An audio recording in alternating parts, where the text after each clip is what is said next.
Welcome, everybody, to Season 2, Episode 3 of Next Level Gamescast, the Level Up Network's monthly gaming talk show. I'm one of your co-hosts, Andrew. I make this show Midori, and I'm joined tonight by the tech guru, Agent Vincent. Hey, everyone. We got the voice, Jersey Tom. Good evening, everybody. Disappeared. Yeah, What just happened? Act. I think your Discord must have like a setting where as you get louder, you just suddenly like just jumped off a cliff. It was like, and good evening, everybody. Yeah, I guess I got too loud. I guess so. You must have that setting on your Discord to automatically adjust. I must. This is all new for us because we are using Discord today as opposed to Skype for our for the conversations that we're having here tonight. Yeah. There might be a couple audio flubs tonight because yes, we're trying out Discord for the first time. Discord updated so that it uses half the CPU usage that it used to through video calls and such, which now allows me to share my video with the rest of the crew here, so they can actually follow along and not have to watch the delay on the stream and try and keep themselves in line. So it should be a nice help as long as Discord behaves tonight. We'll have to wait and see. Yes. And Mike will, of course, be joining us tonight as well. He's running a little bit late. He's having a beautiful dinner, from what I understand, with the girlfriend. So he should be here a little bit later on. But we got like a jam-packed show tonight. So jam-packed, actually, that we had to cut some segments because this is the E3 special, guys. This is the E3 special. We're a couple weeks late, of course, because of the way we work here. But we're going to go through all of it, every pre-E3 showing, every E3 2021 showing. All of it's going to happen tonight, which means that we cut out a couple of those things like NLG's Got Game and How You Review and a few other things. We're going to be focused tonight. We're going to dive all in to the good stuff. But if you guys enjoyed the show, jam-packed with content tonight, guys. That's right, jam-packed. If you guys enjoyed the show, hit that heart button here at twitch.tv/TheLevelUpShow. Turn on notifications. Make sure you get those alerts whenever I go live, Wednesdays and Sundays typically. Also, of course, we got Vince and Tom here. Make sure to follow them on their respective channels. You can use their commands in the chat as they are doing right now. Hit that link. Give them the follow. Support those to support us. If you're watching or listening to tonight's episode as an archive, subscribe on YouTube. Follow us on Apple Podcasts or Spotify or your service of choice. And if you really enjoy the show, consider going above and beyond with a Twitch subscription, a cheer, or a tip. NLG After Show is another possibility tonight, up to 1 hour. If you would like to learn more about that, type in the After Show command in chat. The gist is $60 in tips will activate 1 hour of After Show. And there are some things that I actually would like to talk about tonight if we get After Show. If you can stick around, Vince. I don't know if you're available. Is that even a question? Yes, there are some things that we need to flesh out, some ideas, some suggestions and feedback that we've received recently that we could dive into during After Show tonight if that happens. Of course, that all happens on our Discord, suggestions and feedback, for example. So get on there, guys. Discord.gg/TheLevelUpNetwork. Become a part of the community even when we are not live. And we also have a couple other interactive things that we do here on the show through Discord. The clip contest is active right now, for example. We've had 2 months now, and Miss Mel won both of those months. So I'd like to see more people clipping tonight. I did make sure the clip command is back to working, so you guys should be able to use that. And if you win the clip contest for this month, as Mel did the first 2 months, you get 5,000 seasonal points. This is the last week, you guys. This is it. Season 2 is coming to an end. Last chance to get that merch item, Suffer. Why are we here, you guys? To check out that merch item on our Discord, on our merch store, I should say. So please do that. Somebody type in !merch in chat to check that out. And on top of that, you guys are having your last shot to try and get the #1 spot. We are going to give away prizes at the end of next week to the top prizes. Yes, to the top 3 earners of the season.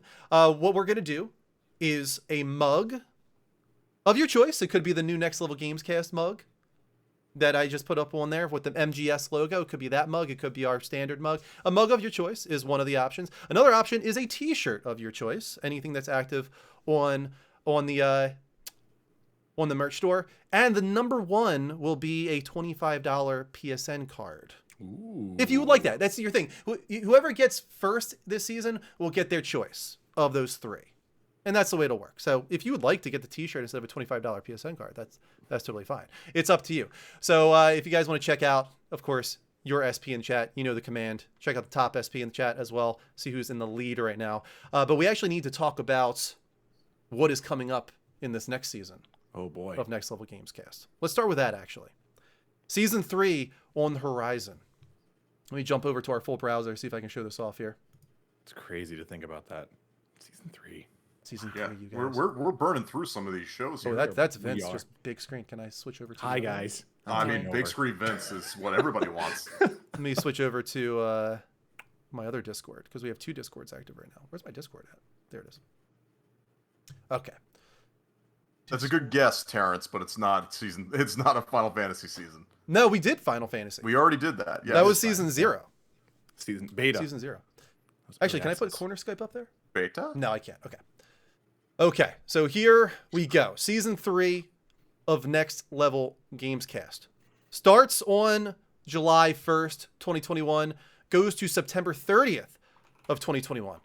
Our seasonal merch is following along with our theme. I'm going to skip forward and tell you what that is. Our theme for the season, weapons, classic weapons, and armor as well, but more so weapons, because those are the ranks you guys are going to be going through, as we'll talk about in a little bit. But our seasonal merch goes along with that idea. I'm going to enlarge this so you can understand what's going on here. The merch So cool. is our Next Level Gamescast logo, comprised of a lot of classic video game weapons. You can see the Buster Sword in there. You can see the Master Sword in there, the Gunblade, the Blades of Chaos, the Leviathan Axe, your old school ones too, whether it be a baseball bat or a boomerang or grenade or just the golden gun, the Minecraft sword. What is that called? What is the Minecraft sword called? It's just sword. Oh, Just sword. sword. There you go. Sword. What's the Minecraft sword called? Sword. A lot of weapons in there. Got some Pokeballs in there. You got Scorpion's Kunai, got the Keyblade.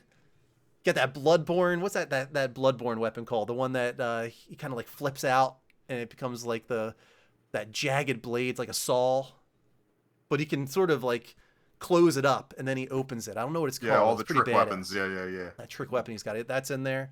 It's all there. The saw. cleaver. The The saw saw cleaver. cleaver. Thank There it you, is. Terrence. It's all there. So that is the merch for season 3. So you guys may be wondering, oh, why aren't there 3 merch items? We are going to tighten this up. We feel like 1 month for each merch item is not really working out. We're putting like a lot out to have these commissioned, and it doesn't seem like our community is large enough to really take advantage of 3 merch items a season. So we are going to tighten it up. We're going to do 1 merch item per season moving forward. And it'll give you guys 3 months now to pick up the merch item. So the seasonal segment is really cool. This was Vince's idea. If you guys have ever seen Shark Tank, it's a spin on Shark Tank. We're going to call it Pub Tank. And the idea is that each of us, the 4 of us, is a publisher. We're going to have to decide what our publisher names are. Yeah. You know, we definitely got to do that. So we're each a publisher, but on top of that, we're also pitching a video game.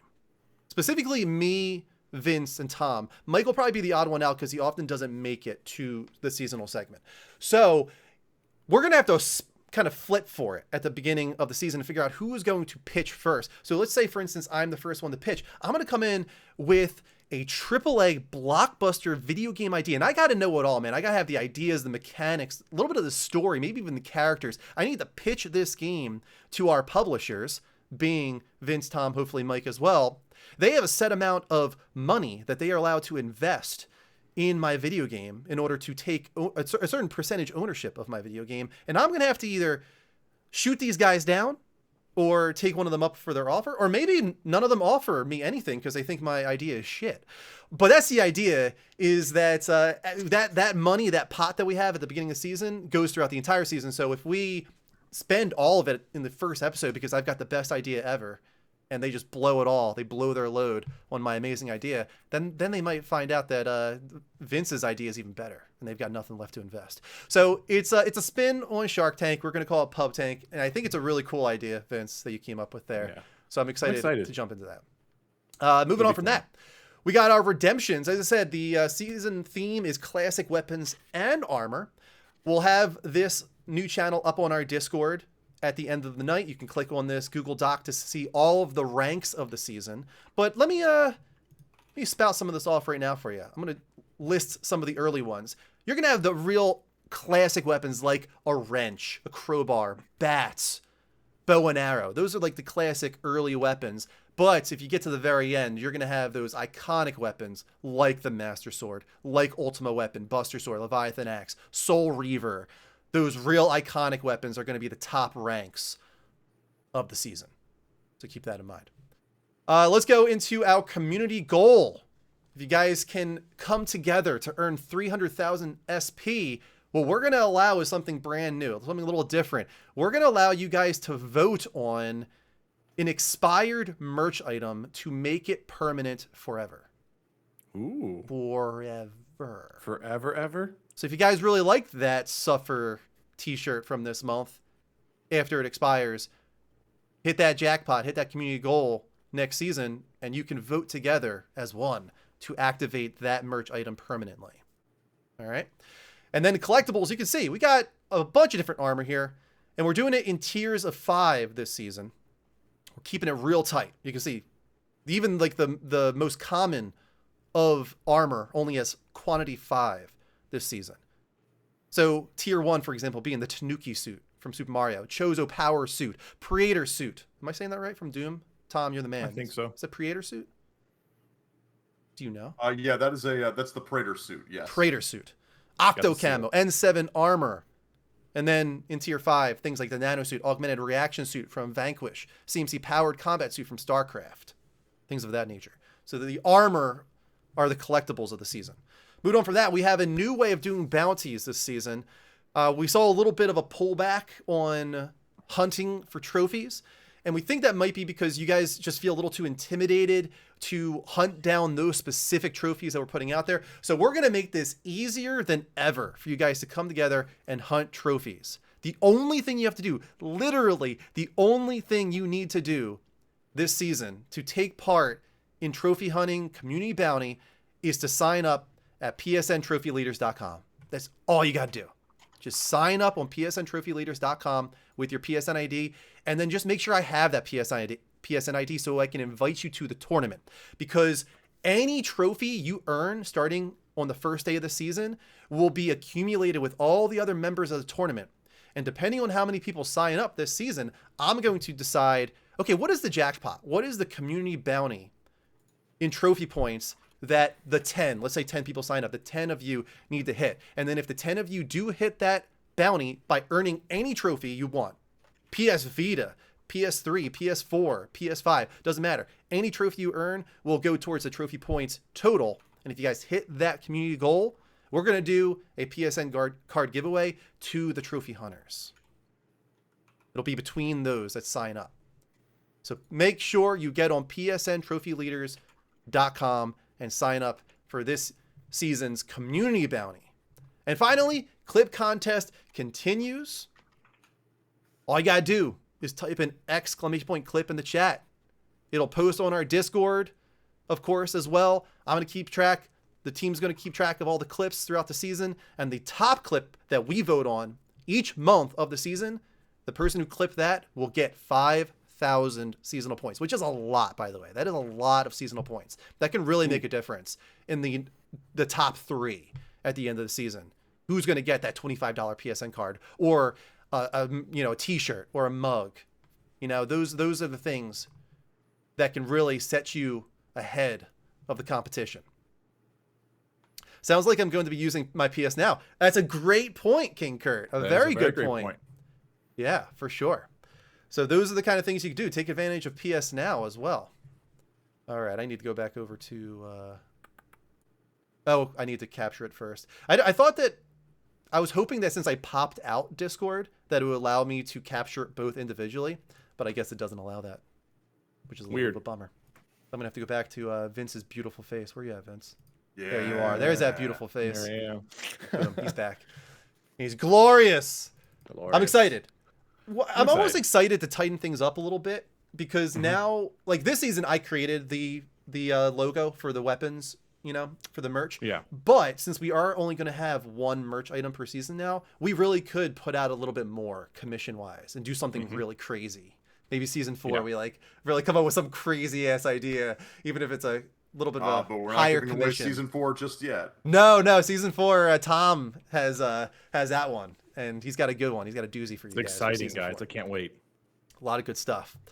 All right, moving on. Since we did season 3 first, let's now jump over. Mike is not here, unfortunately, so I got to try and handle this again myself, and I suck at it. I'm the worst at this, but I'm going to do my best in talking about fake fans, you guys. This is where we go to our Discord, discord.gg/levelupnetwork, to hashtag fake fans channel. You guys can let us know the things that we get wrong every month. It's simple. It's kind of like the You're Wrong segment on Kind of Funny, or what's the Easy Allies version of it? They have a name for it too. I don't know. Corrections. Mike's not here. Corrections. Yeah. They call corrections on Easy Allies. It's as simple as that. But the way it works here is that if you are the one to call us out and you are correct in calling us out, you get seasonal points. And each episode that we go without corrections, we add 250 seasonal points to the pot. And I am very happy to say that we have now gone 3 episodes without error. We are unstoppable. So we are now up to a 750 seasonal point jackpot. If you guys can call us out on something that happens this episode, you will get that 750 seasonal points next month. If nobody calls us out, you got a good opportunity to do that, honestly, because there is a lot going on from the past E3, so we may have lost or forgotten something. And so we are a bunch of dumb shits. Keep your ears peeled. I'm just trying to rile these guys up. I know we're spotless, but got to give them some hope, Vince. I know. A little bit. All right, moving on from that, let's get into what we have been playing this past month. It's been a great month for video games, in my opinion. Yes.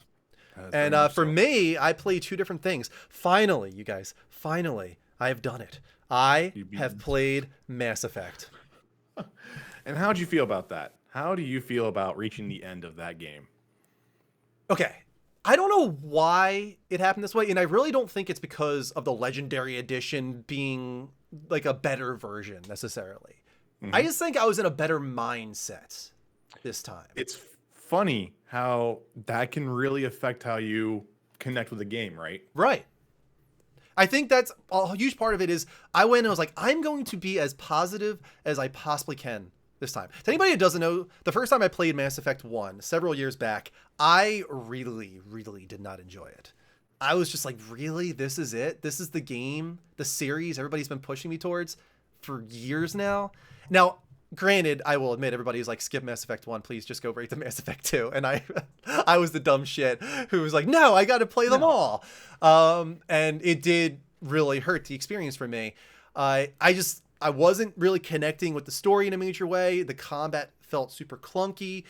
But this time around, it was smoother, of course, because of the 60 FPS. It's got the 1080p. It might even be 4K. Is it 4K? I believe it's a 4K. Yeah, so it does look clean. And it does feel much smoother. But I think just that mindset going in allowed me to connect more with the characters. I also played FemShep this time, whereas last time I played Male Shepherd, and I think that helped as well for some reason. I've always heard that FemShep is the better for a presentation stand. Like the voice act is just better, period, from what I understand. Yeah, I played her as a little bit of a jerk, but not like so far that she was like an ass. But she had like a little bit of an edge. A little bit of an edge. Yeah, she had a little bit of an edge. Solo in there, if you will. Yes. And I will admit I skipped like all of the side quests. So I just kind of like chugged through the main story, kept a real good pace. I finished the game in like 12 hours, which is kind of ridiculous. I know that's like a speed run almost of Mass Effect, but I think that really helped me in this case. It allowed me to move quickly through what is considered to be by most the worst Mass Effect. And now in a couple months, I can move on to the masterpiece that supposedly is Mass Effect 2 with most of the lore intact. And I've got like an understanding and a little bit of an appreciation for it now. So I'm ready to go. You know, once I'm done Final Fantasy VII Remake, Intergrade, which is up on screen right now, and Ratchet and Clank Rift Apart, which we'll talk about as well in just a moment, then I'm going to move on to Mass Effect 2, and I'm really excited about it. But first, Final Fantasy VII Remake, Intergrade. Tom, did you play it? I did not. Vince, I know you played most of it. So I haven't played Intergrade itself, but I have played Intermission. You finished Intermission? I finished Intermission, dude. Oh, right, yeah, because you came late with the freaked out. reaction to the ending, which we're not going to spoil. No. But let's Please talk. don't, because I want to play it. Yeah, No. let's talk more about for Intermission, reasons that will though. become apparent, I did not. Yeah. Yeah. Intergrade, I'm going through it now, and it looks beautiful. It's the main story. But Intermission was, I thought, a really compelling DLC. One of my favorite DLCs, like standalone DLCs that I've played. Maybe Left Behind is the only one that I would put up there with it. I think in some ways I enjoy this one more just because it was so much fun. The combat that they offered for Yuffie, I'm honestly excited to figure out how they integrated that into the main game with part 2 because I feel like she is OP as hell, dude. Do you agree? Yeah, from a somewhat. We had talked about this privately a little bit. So for me, when I played, I was like, I got into momentum, but the combat system and I just didn't mesh very well together again. And it was a learning experience for me. Like my first 2 hours on my stream, like I was dying a lot to the 2 wolves, the hound, everything like that. Cause I was like, wait, how can I not? Why is this not clicking? But I agree with you though. Like the fact that it's like a more like Noctis's moveset from 15, but it has like this nice kind of more tactical aspect to it. It is cool and everything like that. Yeah. Once I figured out her elemental ninjutsu aspect, because for whatever reason I thought you were doing that like real time. You weren't doing that as an ability. No. I don't know why. For whatever reason, I just like this really weird, like the description doesn't make sense that way.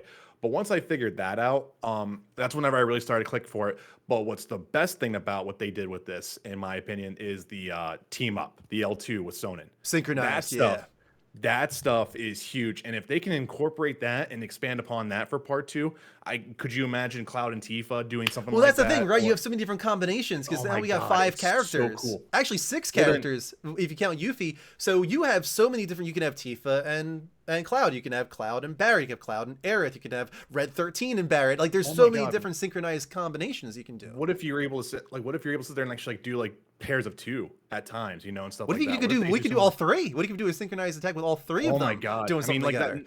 Now that for me is I think is where it was actually going to be really cool. Got it. And depending on how far they go with it, if they actually bring in Vincent and then you do Vincent and Barret, I would Oh my God, absolutely dude. love Oh my that. God! It could be All amazing. guns all the time. Yeah, but when you can't think wait. about Yuffie and her mechanics, she can very quickly switch from long range to close range and back and forth on the fly. Yep. No problem. She doesn't have to use MP or ATB, for that matter, for elemental attacks, which is Right. so OP in It's a my huge- opinion. Granted, they're not as strong as like an actual magic attack. Like Aerith doing Faraga is much stronger than her fire ninjutsu, but still, she can attack an enemy's elemental weakness without using MP or ATB, which I think is crazy. So, and then on top of that, I don't know if you realize how insanely OP Brumal Form can be. Brumal Form my God. is essentially like a dodge maneuver. If you put that Yeah. to a hotkey, if you put that to L1 square, and you have an ATB at any time, you can, when somebody's attacking, just use L1 square, and it is a dodge attack. That is what Brumal Form is. So she's got a dodge maneuver as well. She is incredibly OP, and I'm kind of wondering if they need to nerf her in part 2. Well, the thing is, she solved the aerial combat issue that plagued the actual base game. Yes. You know, we talked about this. Whatever they did here with her is probably the best thing they need to kind of move forward to with a lot of the other characters from an actual aerial standpoint, because it made it to where like you didn't have that frustration of like we talked about that in our spoiler cast too. You know, the aerial combat was by far the weakest part of the combat system in part 1.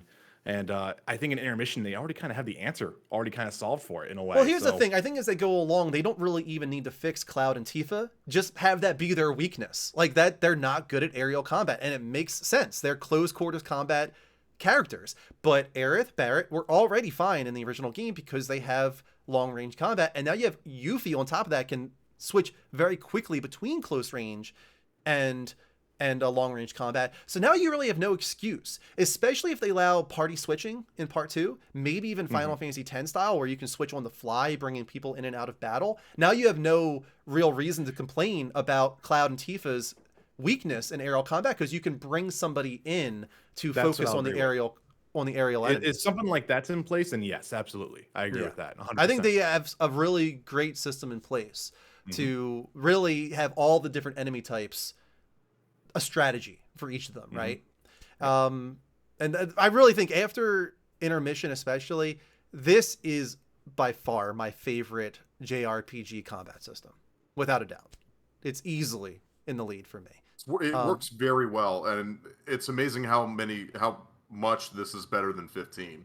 Oh god, yeah. And It's like Vince brought up, he really is kind of like Noctis with his warp attack, Yeah, 100%. which I think is so cool that they kind of brought that full circle. Yeah, in a way. Cloud ends up perfecting that over. Cloud kind of has it too with the triple strike. He's yeah, sort of like that's warp what I striking mean, dude. too. Like Yeah. the fact that they managed to have these other characters basically make Noctis seem obsolete. Like a scrub.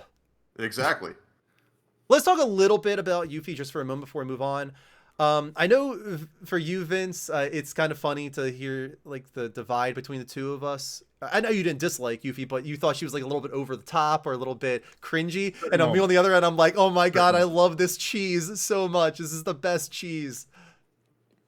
Really, for me, it was just that like that one moment before the one main boss, the end of chapter 1, if I can say that without spoiling anything. That moment for me was like, okay, like this is. Oh, I loved it, dude. For me, it was just like it was too far, just for me. But the thing was for me is like as you went through chapter 2, though, I was like, I like her character. I didn't really quite care for her like character design, just a teeny bit on certain elements of it. I thought that was kind of bizarre. But let me guess, the unbuttoned shorts. Oh my god, dude, that's so weird. I'm sorry. Yeah, I mean, I get it. Like, I get why people have a problem with it, and they definitely could have fixed it. It is faithful to the original design. She was unbuttoned in the original design as well, but it's something they could have changed if they wanted to. However, fantastic voice acting. Fantastic, though. Sonnen, too. I really liked Sonnen. I connected with him. Was great throughout the game. I connected really hard with Sonnen. Yeah, he had a good little backstory that they told in 3-4 hours. Stuff with his sister and all that I thought was compelling. I'm excited for you to find out his story time so we can talk a little bit more about it. And as Vince said, the synchronized attacks with him are badass. All the animations are top notch once again. When you slow down combat, when you go into the menus and you just watch all of it happening in that extreme slow-mo, the care and finesse that was put into all of their animations is above and beyond production value wise and animation wise. It's just so far above and beyond any other JRPG on the market. It just doesn't even come close. There's nothing comparable. But so in short, without spoiling anything, Wu-Tai ain't nothing to F with. Honestly, yeah. I mean, Sonnen and Yuffie are badasses. Like, and like they go right. Like, I don't want to spoil anything, but they're like pretty much going straight to Shinra headquarters, taking out. They're fighting Scarlet, and they're holding their own. They're fighting Deep Ground, as you know, Tom. And I don't want to talk too much about that, but they do actually a pretty damn good job with the Deep Ground elements. Yeah, that's what I've heard, and I'm really excited because bring on all the stupidity. I love it. It's not really stupid though. Actually, no, it doesn't feel. They stupid. recontextualized everything really well. I was really surprised. That almost makes me disappointed. It doesn't. I'd say Vice, however you say his name, is like the more like hammy one in a way. I was actually somewhat fearful of Nero. He creeped me out. He was scary. He was like a horror villain. Has there been any minute to remember who it was? I couldn't remember who that was at first. I was like, who is this? Why is my brain not clicking it? And then Duroc was telling me in the chat, and I was like, oh, this is who this is. Wow, like that was crazy to me. But was that there any reference to Genesis? Any gacked? I will admit there's. I'll just. It's not a spoiler really. Say there's nothing Genesis related. I need gacked. Give them to me. Come on. I honestly am starting to think that we will get that. But it's not going to be gacked. They're not going to get gacked. They're just going to redesign Genesis. Gacked or we riot. Why? Who cares? Why do you care? I mean, I'd be fine without any Genesis whatsoever, but I have a little bit more faith in what they can do, considering how they handled Vice and Nero in Intermission. So I'll give them the benefit of the doubt that they can find a way to make Genesis a compelling character, but they do not need it to be gacked whatsoever. All right. Anyway, that's enough of that. You two, or it might just be you, Vince. I'm not sure if Tom played it. It's just me. Ratchet no, Clank. Like I said, guys, Real quick, I'm in the middle of a move. I'm moving to a new place, so I have not, unfortunately, been able to play any video games this month, which has been very depressing. But still was able to follow on a whole bunch of news. So with that being said, Vince, over to you. Ratchet and Clank, please tell me. Really great game. Really great. Can actually play 2016 like rightly, like almost right before this, and you can instantly tell the jump of quality. Insomniac has really, like, I don't even know how to describe it. It's almost like it's not even the same studio even 4 years ago. Between Spider-Man, Miles, and then this game, like you could see the trajectory of the improvements here. It was a great story. I loved all the set pieces. The set pieces get near Uncharted levels of intensity. It's quite Nice. amazing on what they do with it. And they really show off the Rift stuff. I mean, there's some really cool stuff that they do with it. And like, honestly, they do the one thing that Mark Cerny talked about in the GDC Road to PS5 video. There's a planet that at one point you're playing, and there'll be these crystals that you hit. And Digital Foundry talked about this. So like you hit that crystal, the game loads the entire new map instantaneously. It just saves the character position, and that's it. It loads everything else just like that quickly. And I think they're also doing that concept he brought up where they are leaving what's behind you, like that back half, if not more, behind you, unrendered. And as you turn, the SSD is so fast that it's actually rendering those assets in real time as you're turning your character. Yeah, it's crazy. And then I played it on performance ray tracing mode, and I just couldn't believe with the amount of curved glass and curved materials and whatnot, just seeing reflections like off of, Dr. Nefarious's ship and everything like that. And I was like, this is insanity. Like, how am I seeing all this stuff and seeing it on Clank? The game from a technological standpoint is just amazing. It has its low moments. I think like every Ratchet and Clank does. There's a certain side mission that I love that everyone else in my chat was kind of giving me crap for somewhat. It's the only real negative I can have about the game is the ending. And it was just one of those weird things that I think if you play it, Drew, and as more people kind of experience it, it'll be interesting to see how people feel about that. But it was good. I really, really enjoyed it. And again, a fantastic use of the haptics and the adaptive triggers. The fact I'll have to that speak for Mike a little bit here. I think Mike enjoyed it even more than you did. Yes. He seemed to be like over the moon with it, really. Yeah. Like he thought it was like one of the best games he's played in like a really long It's just time. tough to get out of Mike. You don't Yeah, see it is tough to get out of yeah. Mike. You don't see Mike. For anybody who doesn't know Mike, he does not seem to like really like get too like worked up over a game. Like the only one I can think about was Fable. Is like the only other one that he gets really worked up about. So for him to get like really hyped up for a game, that's a big deal. Yeah. Yeah. No, seriously, Mike loved this, and I can see why. I mean, like you can feel it when you play this game. This game is amazing, all the way top down. Rivet is 100% fantastic. Like I want to play Rivet more than Ratchet at this point. Nice. I've heard that. I've loved every single moment of Rivet. Rivet was amazing. Let's go to the chat here. Rick GFN says, I loved it. Solid 9 out of 10 for me. Mike needs to speak on this game. He was all love. He was all love. I do wish they would bring back the innuendos. They had another title, if I remember right, and they got shot down on it. I can't remember what it was, though. I can't remember that. I don't remember. Yeah, I feel like they said in an interview that they had another title, and they had to come back on it. Rick says, I definitely prefer Rivet now. Mike said he couldn't pick a better first PS5 Platinum for him. Yeah, which is, by the way, I don't know if Mike even has another Platinum besides Diablo 3. I think this might be his second Platinum. Is that like he doesn't Platinum games? He doesn't. He will hunt trophies a little bit, but he does not Platinum. No, he doesn't go for that type of stuff. And no, I think it speaks to again, honestly, the quality of this game. For me, I would have given it like a gold rating. That's where it was for me. The first impressions of the game is I was like, oh my god, this is better than Returnal for me. But not quite there, especially it's interesting that you say it reminds you of Returnal. Well, it's actually kind of funny. It's from the combat. It's with the new dash and the way the weapons work. You're kind of almost having like this. I was having like a weird deja vu the entire time. Like I was like, oh look, I'm dashing over here, and then like, oh, I'm using this alt fire here.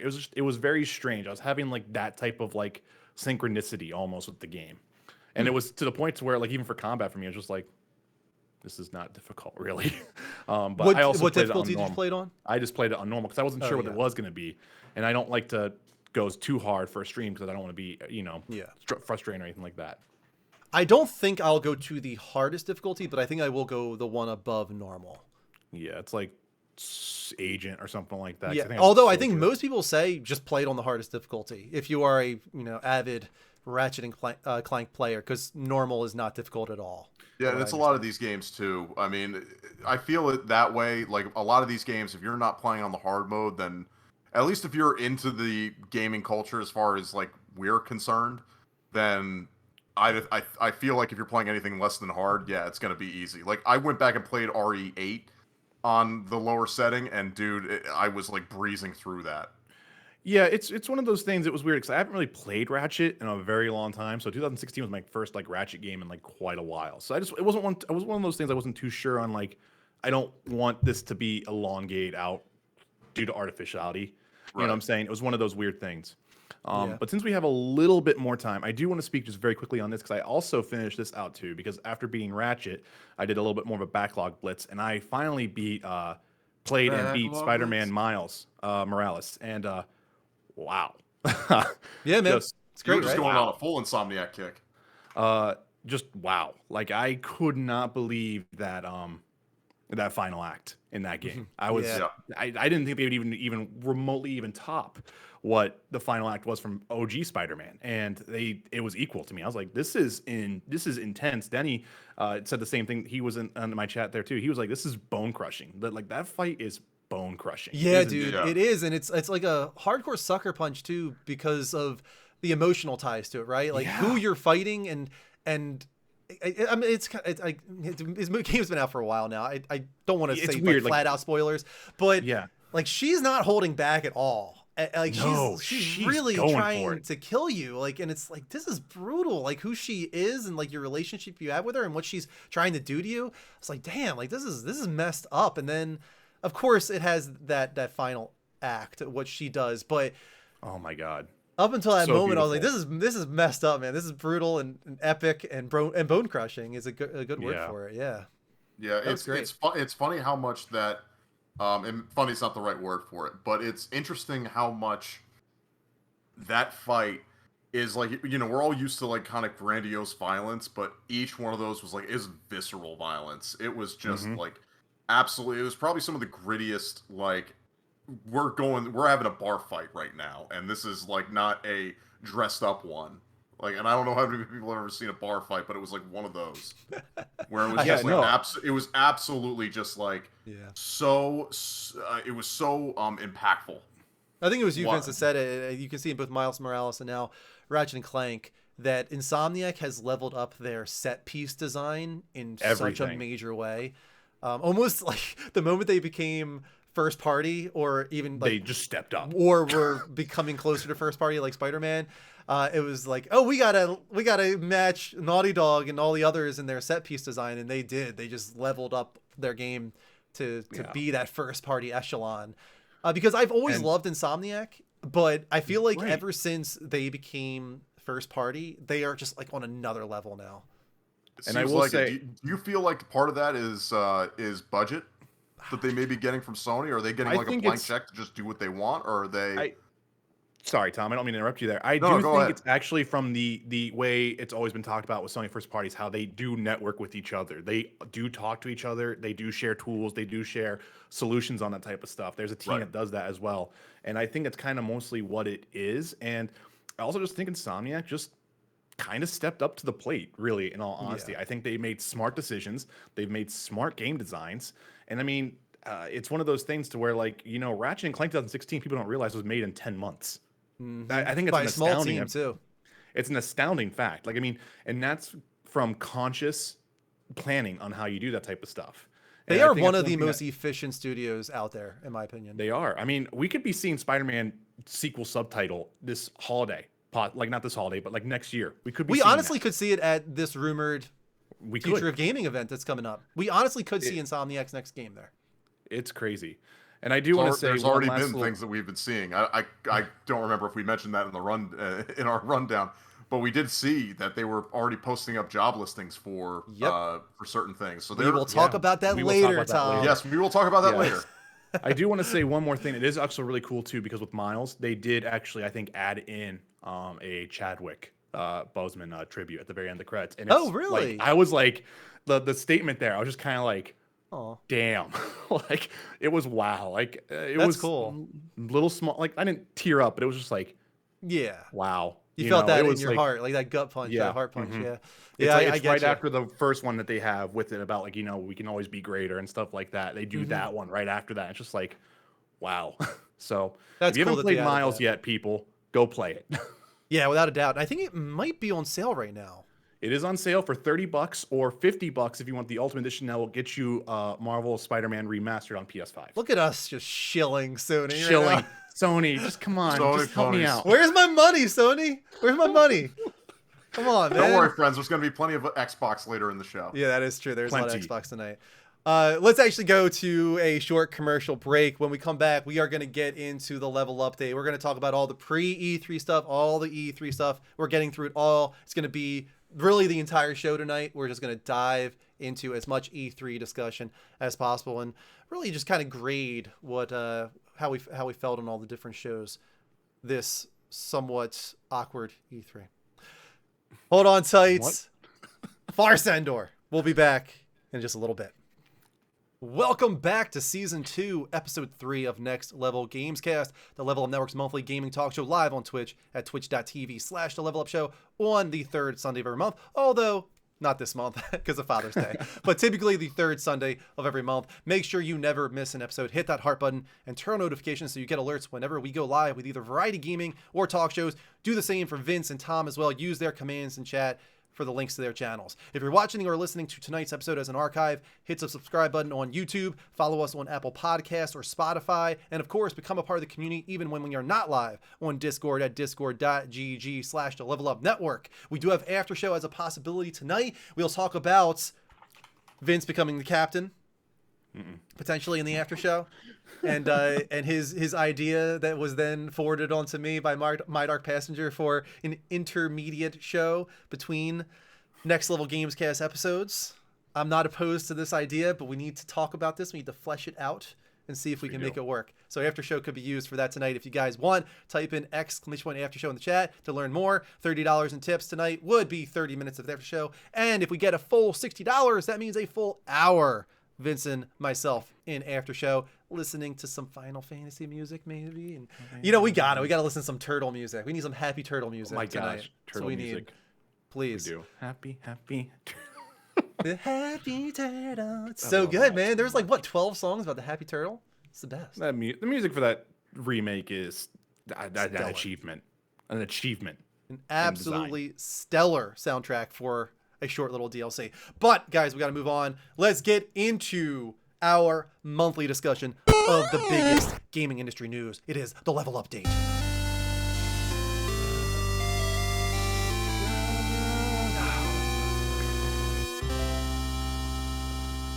He was very low in volume. I was okay with it. We're good. We're fine. All right, before we get into the E3 stuff, Vince, what do we want to talk about first? I think we're gonna do a little bit of a PlayStation pre-E3 info drop. Yeah, because there was a little drop they did, like an info drop. Info drop. Little tiny one. So Herman starting off Holst. with- How do you say his name? Herman Holst? I think Holst. I think you said it correct. He Had like a that big really, interview, right? It was Big him and interview. Jim Actually, kind Ryan. of like split up interviews everywhere, kind of in a way. It was really strange. But moving on here, so we don't run out of time. Team Asobi, I believe, is how you say that correctly. Yep. Is working on a franchise for all ages with global appeal. This is in quotations. We're building Team Asobi in Tokyo, a world-class studio that are developing a franchise for all ages and global appeal. Such a creative team. So after the success of Astrobot, like, where are they going to go with this, Drew? Where do you think? So what do you think one they're thing I gonna do? saw is that the official PlayStation website for the PlayStation Studios page has now made it official. They've removed Japan Studio from the list and they have changed it to Team Asobi. Like this is it now. This is their new Japan Studio. They're putting a lot of faith in this team, and I understand why. I mean, on PSVR, Astrobot Rescue Mission has like a 91 on Metacritic, Yeah. and now Astro's huge. Playroom is like one of the killer apps in my opinion of PS5. I still feel like it's one of my favorite experiences on PS5, even after some of the great first-party titles that have come out since. They With are the hottest jam of 2020 as well. right. Yes. GPU, baby. I'm your GPU. Please, we should listen to that in After Show as well, because this team is one to be reckoned with. Like, they have a lot of potential, and that's why I put in the chat. I'm wondering, and I to you and to Vince and Tom as well, what do we want them to do? Do we want them to stay with Astrobot, or do we want them to create like a brand new platformer mascot to represent PlayStation? Like, what do we want from them? It's weird to me because I think Astrobot is like the perfect PlayStation mascot in a way. Yeah. So for me, I like to see just a new PS5 platformer, really, in all honesty. Or if it has to be cross-gen for global appeal, I just want to see a new platformer. The platformer genre needs to kind of come back more so, I think. Especially seeing the success of like Ratchet and Clank and whatnot. We need more. Yeah, Ratchet is a platformer, but not a platformer in the way that Astro is a platformer. Yeah, no, thank you for clarifying on that. Right. But like, you know what I'm saying? Like, we need to have that type of game kind of come back. I mean, Ori was also another great experience like that too. It's a genre that hasn't really been utilized very well, and Playroom is just fantastic. Oh my god, you know. So I would think that. Tom, what do you think? I would like to see Gravity Rush 3, but that's probably not going to happen. Yeah, I would say I would get rid of that idea right now. Just I was going to destroy that dream. I am the dream crusher. It's crushed. You're the dream crusher today, yeah. Instead of get out of here. Yeah, but look, I mean, look, honestly, that's because it's still a studio in Tokyo. They have the IP. It's sitting right there. And honestly, just seeing everything that they've done and how fun and inventive Astrobot has been, I would absolutely love to see a Gravity Rush 3 coming from these guys. But that's likely not going to happen. And frankly, I would be fine still if they decided to just keep moving things along with Astrobot. I think Vince has hit the nail on the head there. I mean, forget Polygon Man, forget Toro. I mean, it's all Astrobot. He is going to be probably the biggest selling point for an all ages approach to PlayStation that really desperately I think PlayStation needs to have more of. I mean, Sackboy is there, but Astrobot I think will connect a little bit better.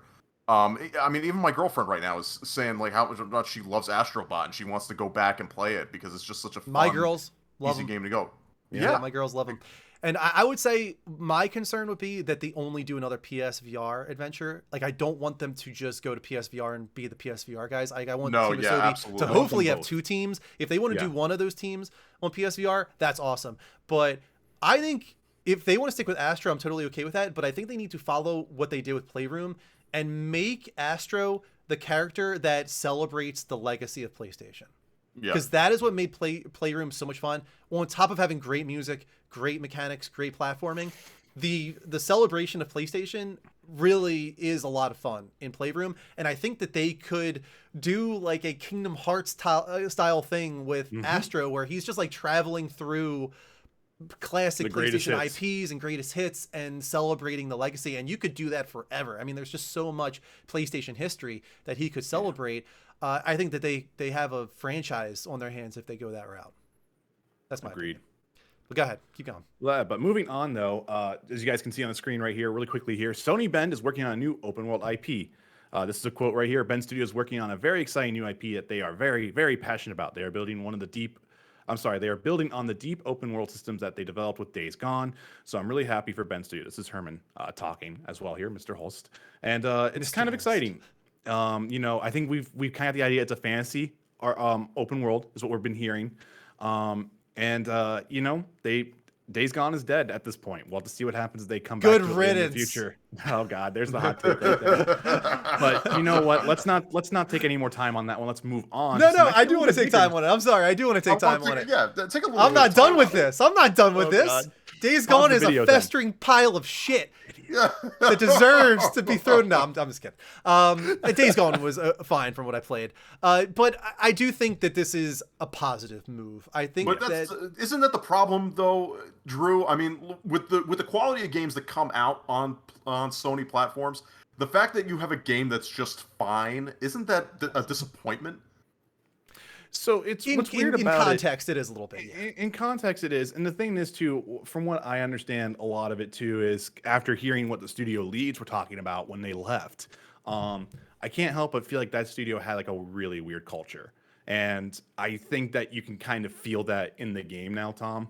Like kind of going back and playing around a little bit with it, I was like, you know what? I can kind of feel like the traditionalist experience. I can also feel like the more quote unquote millennial mindset on like this needs to be new and we need to take it up to the next level. You can feel that in that game. That game was very much at war with itself. Yeah. So, but you're right though. And we talked about this earlier. Like, if the pitch did not go, it happens all the time. And unfortunately, we're just not going to get Days Gone 2 because they pitched Days Gone 1.5. That's what they did, from what we can all tell on purpose. Yeah, I think we talked about it last month. Sucker Punch pitched Prophecy, like a huge vertical slice called Prophecy, before that got shut down, and they moved on to Ghost of Tsushima, which became a massive success. So these things happen. But I think the other thing that's important to note are these rumors of it being fantasy. And I think that's important because we have so many post-apocalyptic, especially zombie-infected type games. They had one already with The Last of Us, an amazing franchise when they were working on Days Gone. And the fact that from the very beginning, people wondered. Right there, people wondered from the beginning, like, why are we doing this twice? When I was playing, even just the 2 hours I played of Days Gone, it was so The Last of Us. Like, even picking up things sounded, the sound effects were from The Last of Us. Picking up little pieces of gear, like those little cogs. It was just like, it was the exact same thing. It was The Last of Us, but just in an open world setting. So much of it felt the same in that regard. It's redundant. It's cannibalizing itself. It doesn't make sense for them to stick in this world. So for them to go fantasy, specifically if they go fantasy, that's more interesting right off the bat. But they probably did learn some cool stuff. They had some great weather systems in Days Gone. Oh my they have God, the Horde system. Best weather systems. And that's the important part of this huge. quote, right? Is they said they're going to build on the deep open world systems that they developed for Days Gone. So they're going to take some of the great things about Days Gone, like that, hopefully bring them over to this new IP, and they probably learned a lot from Days Gone. We can't forget that this team did nothing but portable PSP titles, PS Vita type stuff for the longest time. This was their first true AAA experience, and they went right to doing an open world and they got close to the mark. I mean, I think that's something that we should appreciate too. This team, even though it was just an okay game, it was close. And a lot of people do really like it. So they did pretty damn well for their first foray into a very ambitious AAA open world title. They missed the mark. From what I understand, they had to scrap the entire thing at one point and rebuild. It was like 6 years in the making. 5 years. It didn't go smoothly. Yeah. But they probably learned a lot about AAA development, and they're going to bring that experience to this new IP. And I'm excited more for that than I would have been by far for a Days Gone 2. That would not excite me near as much as this announcement of a new IP. There you go. I will say this. I'm happy at least that they can get this experience. And like you said, the fact that they're getting another chance to do something and build off of this and use Days Gone as a learning experience to put toward another effort. I think that's great. And I'm actually really looking forward to seeing what they will do now, going away from Days Gone into something new. Yeah, for sure. No, it's exciting. But moving on, God of War sequel, Ragnarok, we don't know yet what the actual title for that game is, and Gran Turismo 7 will also release on PS4, delayed to 2022. The quote here is, where it makes sense to develop titles for both PS4 and PS5, PS4, PS5. For Horizon Forbidden West, the next God of War, GT7, we will continue looking at that. And if PS4 owners want to play that game, then they can. If they want to go on and play the PS5 version, that game will be there for them. So it's weird seeing this quote, and I think we've talked about it a little bit, but I've made peace with this a long time ago. I think you guys remember after the September PS5 reveal, I was really anti-Sony for a hot minute. I was really angry at them because they did the whole, they showed off everything, right? And then in the blog post, it was oh yeah, Horizon's a PS4 game. And we were like, what? It was all that type of stuff, right? So it was funny how this made everyone angry, right? And it's one of those things just where I don't know, I made my peace with it. And Miles was fantastic. It does suck to kind of theorize on what could have not been, what could have been if they would have made just a PS5 version. But here's the thing. I have no issues at all with this. I mostly expected God of War to be cross-generational. Gran Turismo is the one that's more odd, and I think that is because they announced it, right? They literally had a trailer that was PS5 exclusive, and there's been a lot of rumors and speculation and flat out, not even just rumors, just leaks, I guess you could say, from certain people saying this was PS5 exclusive. Like they were planning on making this PS5 exclusive, and they got to a certain point, almost like they were developing it with the idea like, okay, we have a certain point we can get to where we have to decide if we are going to go down like a bridge, like, you know, like almost like a fork in the road. It's like we're here's the nexus, and we have a decision to make now. This is the point of no return where we have to decide, are we going PS5 only, or are we doing cross-gen? Because we need to start developing it as such. And they got to that point recently, and probably because of COVID and chip problems and not being able to manufacture as many as they want, and who knows what else, they decided that they wanted to go down the fork in the road that is cross-generational.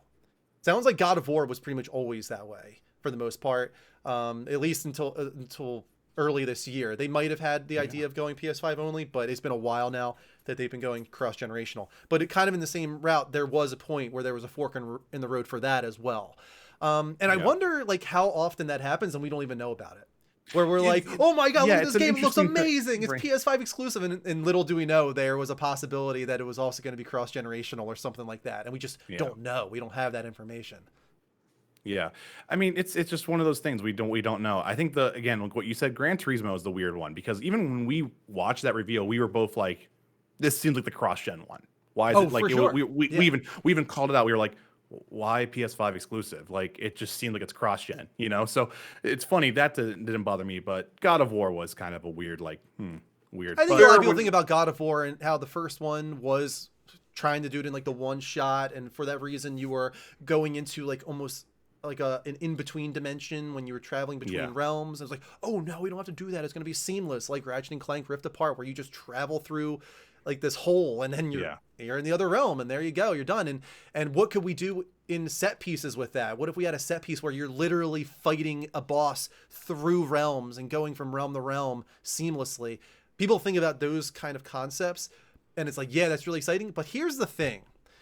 If Sony Santa Monica really wanted to, they could still make that work through smoke and mirrors. It's just there's a lot more work on their part to make it happen, right? They're very savvy, you know, like they know what they're doing. And a lot of the shit that we've seen in the past from these teams, they are smoke and mirrors. Yeah. You know, in the end, we might not even realize it. So it's up to them. We have to wait and see now. We have to wait and see, like, what are they going to do to make this still feel like a PS5 game when it comes out next year, now 2022. I'm hoping Q1. I mean, look, the main thing that's going to make it feel like a PS5 game, and I think it's going to sell it, honestly, is going to be, again, the haptics. Yeah, haptics, 3D audio, all of it's going to... The presentational aspect of the game is going to be no question. You know what I'm saying? Right. That's kind of like the one thing that we need to kind of like understand. Like the presentational aspect of the PS5 version of God of War is going to look fantastic, same as Horizon was, and feel fantastic. Yeah, that's actually a good segue. Let's get into it, because that's exactly what I was about to say. Is people were all concerned about cross-gen Horizon, right? Yeah. But Tom, what did you think of the Horizon Forbidden West gameplay reveal? That was some damn good looking water. I can tell you that. Damn good looking. I mean, look, the reveal for the Forbidden West gameplay. I mean, I know one of the main things I remember hearing everybody talking about. Like, everything looked amazing to me, and then the one thing I keep hearing about everybody's like too colorful, too bright. I was like, why? Why did she have a spotlight on her? Yeah, why is she hero lighting? It's called hero lighting, damn it. Yes, it's hero lighting. Everybody, come on. Like, but yeah, dude, it's like, this is it looks absolutely fantastic. And the fact that you have now this thing where we're going into more vibrant colors and we're being able to like experience what it's like to actually see games that aren't dreary, drab grays and browns. I mean, remember when that was a thing? Does everybody want to go back to that? Like, what are you talking about? This has but let's take that aside for a second. It looks like it's more Horizon, and honestly, I think the gameplay loop of Horizon Zero Dawn was amazing. I can only assume that this is going to be just as good from everything that we've been seeing. Yeah, Vince, I mean, what were your thoughts? Like, so full disclosure, I've never finished Zero Dawn. Really? I got past. Yeah, no, it's on my backlog. It's one of those things. And luckily, I've never been spoiled on the ending. I've now made myself a target. I know that. but I played to. I think it's whenever the mothers like say you need to go, like you need to go after the proving, like they're like you need to go do this quest and everything like that. Right. That's kind of where I stopped because at that point I was being pulled into Overwatch and other games from everyone else, and I never went back and played it, right? But I had a good handle of the base mechanics, and everything I saw in the Forbidden West reveal was like that's everything looks improved already to me, to someone who only played like maybe 8 hours of it while roaming around and kind of getting a feel for that type of stuff. Everything just looks improved. And the biggest thing for me was hearing in the article after they debuted this was there's a free climbing system. To me, that was like, I'm done. That's it. That's everything I wanted, because that was the only thing I thought was weird about Horizon Zero Dawn in the open world was like, it was, oh, yellow marker. I can climb on this, Yep. And it so was just, like the demo was specifically designed to address the everything. most common concerns from people with the first game. Things Right. like the free climbing and the markers, things like melee combat being somewhat lackluster when it comes to the humans. Like those were very clearly addressed. And of course, swimming in water, as we just saw. Yes, and right. oh my God, like it looks amazing. The way her Oh my hair God. flows when she's underwater. At the one spot where she comes out at the end, we'll get to it, when she comes out of the surface, there's just something about the lighting. It's unbelievable. I can't Oh my believe how God. good it looks. By the way, the lighting grappling is this now the age of the grapple hook? I hope so, because I love the grapple hook hooks. has made the return. It has come back. Yeah, always it's loved it. it's become like the new thing between like Doom and everything else like that. Like Returnal. everybody just wants to be zipping all over the place. Yeah. Well, I think it's also partly too because of just how design is starting to come into play. How can we make something that can be seamless and let players have more traversal options and everything like that? And I think the grapple hook has just kind of been one of those things that people were like rummaging through the toolbox and they're like, hey, wait a minute, this was a good idea back then. What about now? And they're making it work. You know? Were there any disappointments with the Forbidden West demo? None that I could tell from my end. I mean, I've kind of scrubbed through that video multiple times, and no. Even the hero lighting debacle was kind of weird to me. I was It like, does look cool. I get that it's not realistic and it doesn't make sense. but Horizon it has looks never cool. really. Horizon's never really looked realistic to me, though. No. It's always looked stylized. And so I think to me, it just sells the art style even more. And we need to celebrate the art style. It as also Tom makes her said. stand out in a very Right. dense foliage. So if anything, if they're going to make that like an accessibility thing to where like, okay, if it annoys you, if you want to shut it off, cool. Have people who are happy with that. But It's like, a PS5 exclusive feature too. Did you see that? yeah, it's their cinematic rig. Yeah. So that was the one thing I was talking about. Like, so this might be a PS4 game, but the graphical presentation that the PS5 is going to be able to let them do is letting them kind of pull off that pseudo next gen feel, Yeah. if that makes sense. I mean, you can look at the character models here. Now, it's going to be interesting to see this comparison on PS4 and PS5 when they do it, or is it going to be like Last of Us Part 2, where it's like, it's literally the same thing, just, all right, there's less foliage here. And right here, this is actually one of the hard cuts where you see the LOD pop in once the Yeah. I Tremor noticed Tusk that. walks out. And that, to me, I was like, that, like people were like, we're hinging on that. And I was like, to me, that seemed like a real product now. That's not. I agree. this I isn't was a fake- I was shocked they left that in, and Yeah. it kind of made me think, wow, that's actually kind of neat. It's almost like we'll iron this out by the time Yeah. the game releases, so we'll leave it in right now. But now just it to show feels this is real. Yeah. Right. That's what I'm saying. It doesn't feel fake anymore. It doesn't feel like it's a vertical slice. It's like, okay, this is a kind of a really good presentation of what we're doing, but these are still some limitations that we have in it. I don't know. I know some people were disappointed that there wasn't an example of her flying one of the enemy Yeah. types, but And I I'm don't going to think we're call it getting it. right now. This is one of my predictions. If we get our PlayStation Future of Gaming next month, there will be another trailer for Horizon Forbidden West. I don't know that it has the release date, but I think that'd be really cool if it does have the release date confirming it's this year. But I do think there's a trailer that shows a very quick shot of her riding some type of flying enemy. I am going to be even more modest. I'm just going to say it's not happening. You really I don't just think they're going to have it in this game? I don't think they're going to have it in this game. And if it is, it's going to be limited. It's going to be. Yeah, it some might be sort of- limited. I agree, but I think they're going to have Well, it because I'm too many saying people it asked might for even it. be. It might even be some like transitional thing, and that might be it. I don't know. I'm just keeping my expectations You're thinking low like a because set piece, they even or- talked about the Thunderjaw mount. They said they tried it, and they're like, it made her too small. Guerrilla is very particular about how their games feel, especially after the Killzone franchise. So Right. I just, if flying doesn't make sense for them from a gameplay standpoint, they're not going to do it. Oh, So speaking of, because I don't think I put it in the speed run, I saw some stories about Gorilla having another team that's been working on something since 2018. yeah, so we've actually, this was actually when we talked about it, not on the show in any official capacity. I'm sorry, just a segue here really quick. Sorry, Far Cry. It's led by, I think, the Rainbow Six Siege ex-director. I do Right. believe. Yeah. I'm not sure if that's correct there. I know he was involved somehow with Siege, and it's apparently a multiplayer title. So back when the PS5 was being rumored, there was a rumor I think I shared with you, Dean, and Mike on the one chat, where I think it was like Killzone Demolition or something like that. It's where it was like supposed to be like this big, massive, like battle royale, but reverse battle royale, like a 4v4 done 8v8 and like 16 by 16. It was supposed to be like that, Okay. but it was supposed to be full destruction. Was the whole like concept of the idea. I Or don't do like know a if that ever bad panned company out. with it.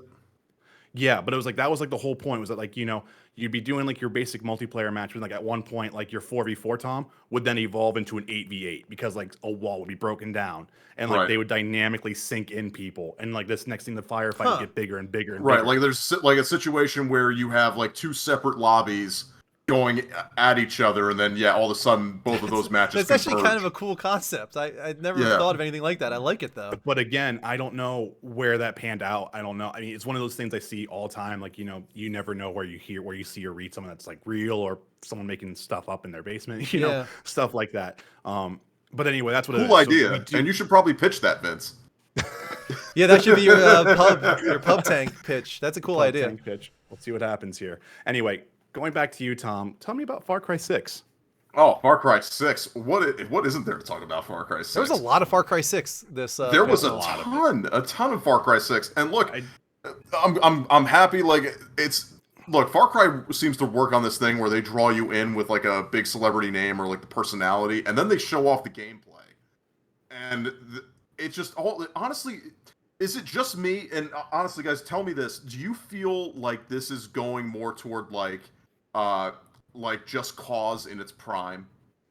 Like Sort of, like Tom. at least with the, and I'm not talking about like the actual gameplay, because obviously we're talking third person versus first person, but I mean in just like the tone and like the just like the feel of everything and how you're interacting with the world. I was getting so much Just Cause vibes with this. So for me, Tom, I think what it's come down to is like they've kind of been doing like this like silent protagonist but not silent protagonist type deal since Right. Far Cry 3. I mean, we had Jason in Far Cry 3, then we had I forget the character's name in 4, then you actually had a literal silent protagonist in 5. And they've Yeah. had great villains. So I think what the Ubisoft's trying to do here is they're trying to kind of go back with going to like we need to have a more central protagonist. It's kind of been like a weak point in the games, especially 5. You feel it in 5 the entire time. Like it's just weird how everyone just like talks to you. But actually, I think for me, it's actually kind of going back to 3 in a way, because 3 is kind of when things went crazy in that game. Because remember, you had Far Cry 2, and Far Cry 2 was like the Red Dead Redemption 2 before Red Dead Redemption 2. It was, this is Yes. hardcore. You have gun mechanics, you have oil mechanics, you have malaria. You shoot an enemy's leg out, they're injured, they call for their This is camp's help. gritty, real life. If Like, you were but in let's the be real about it. situation.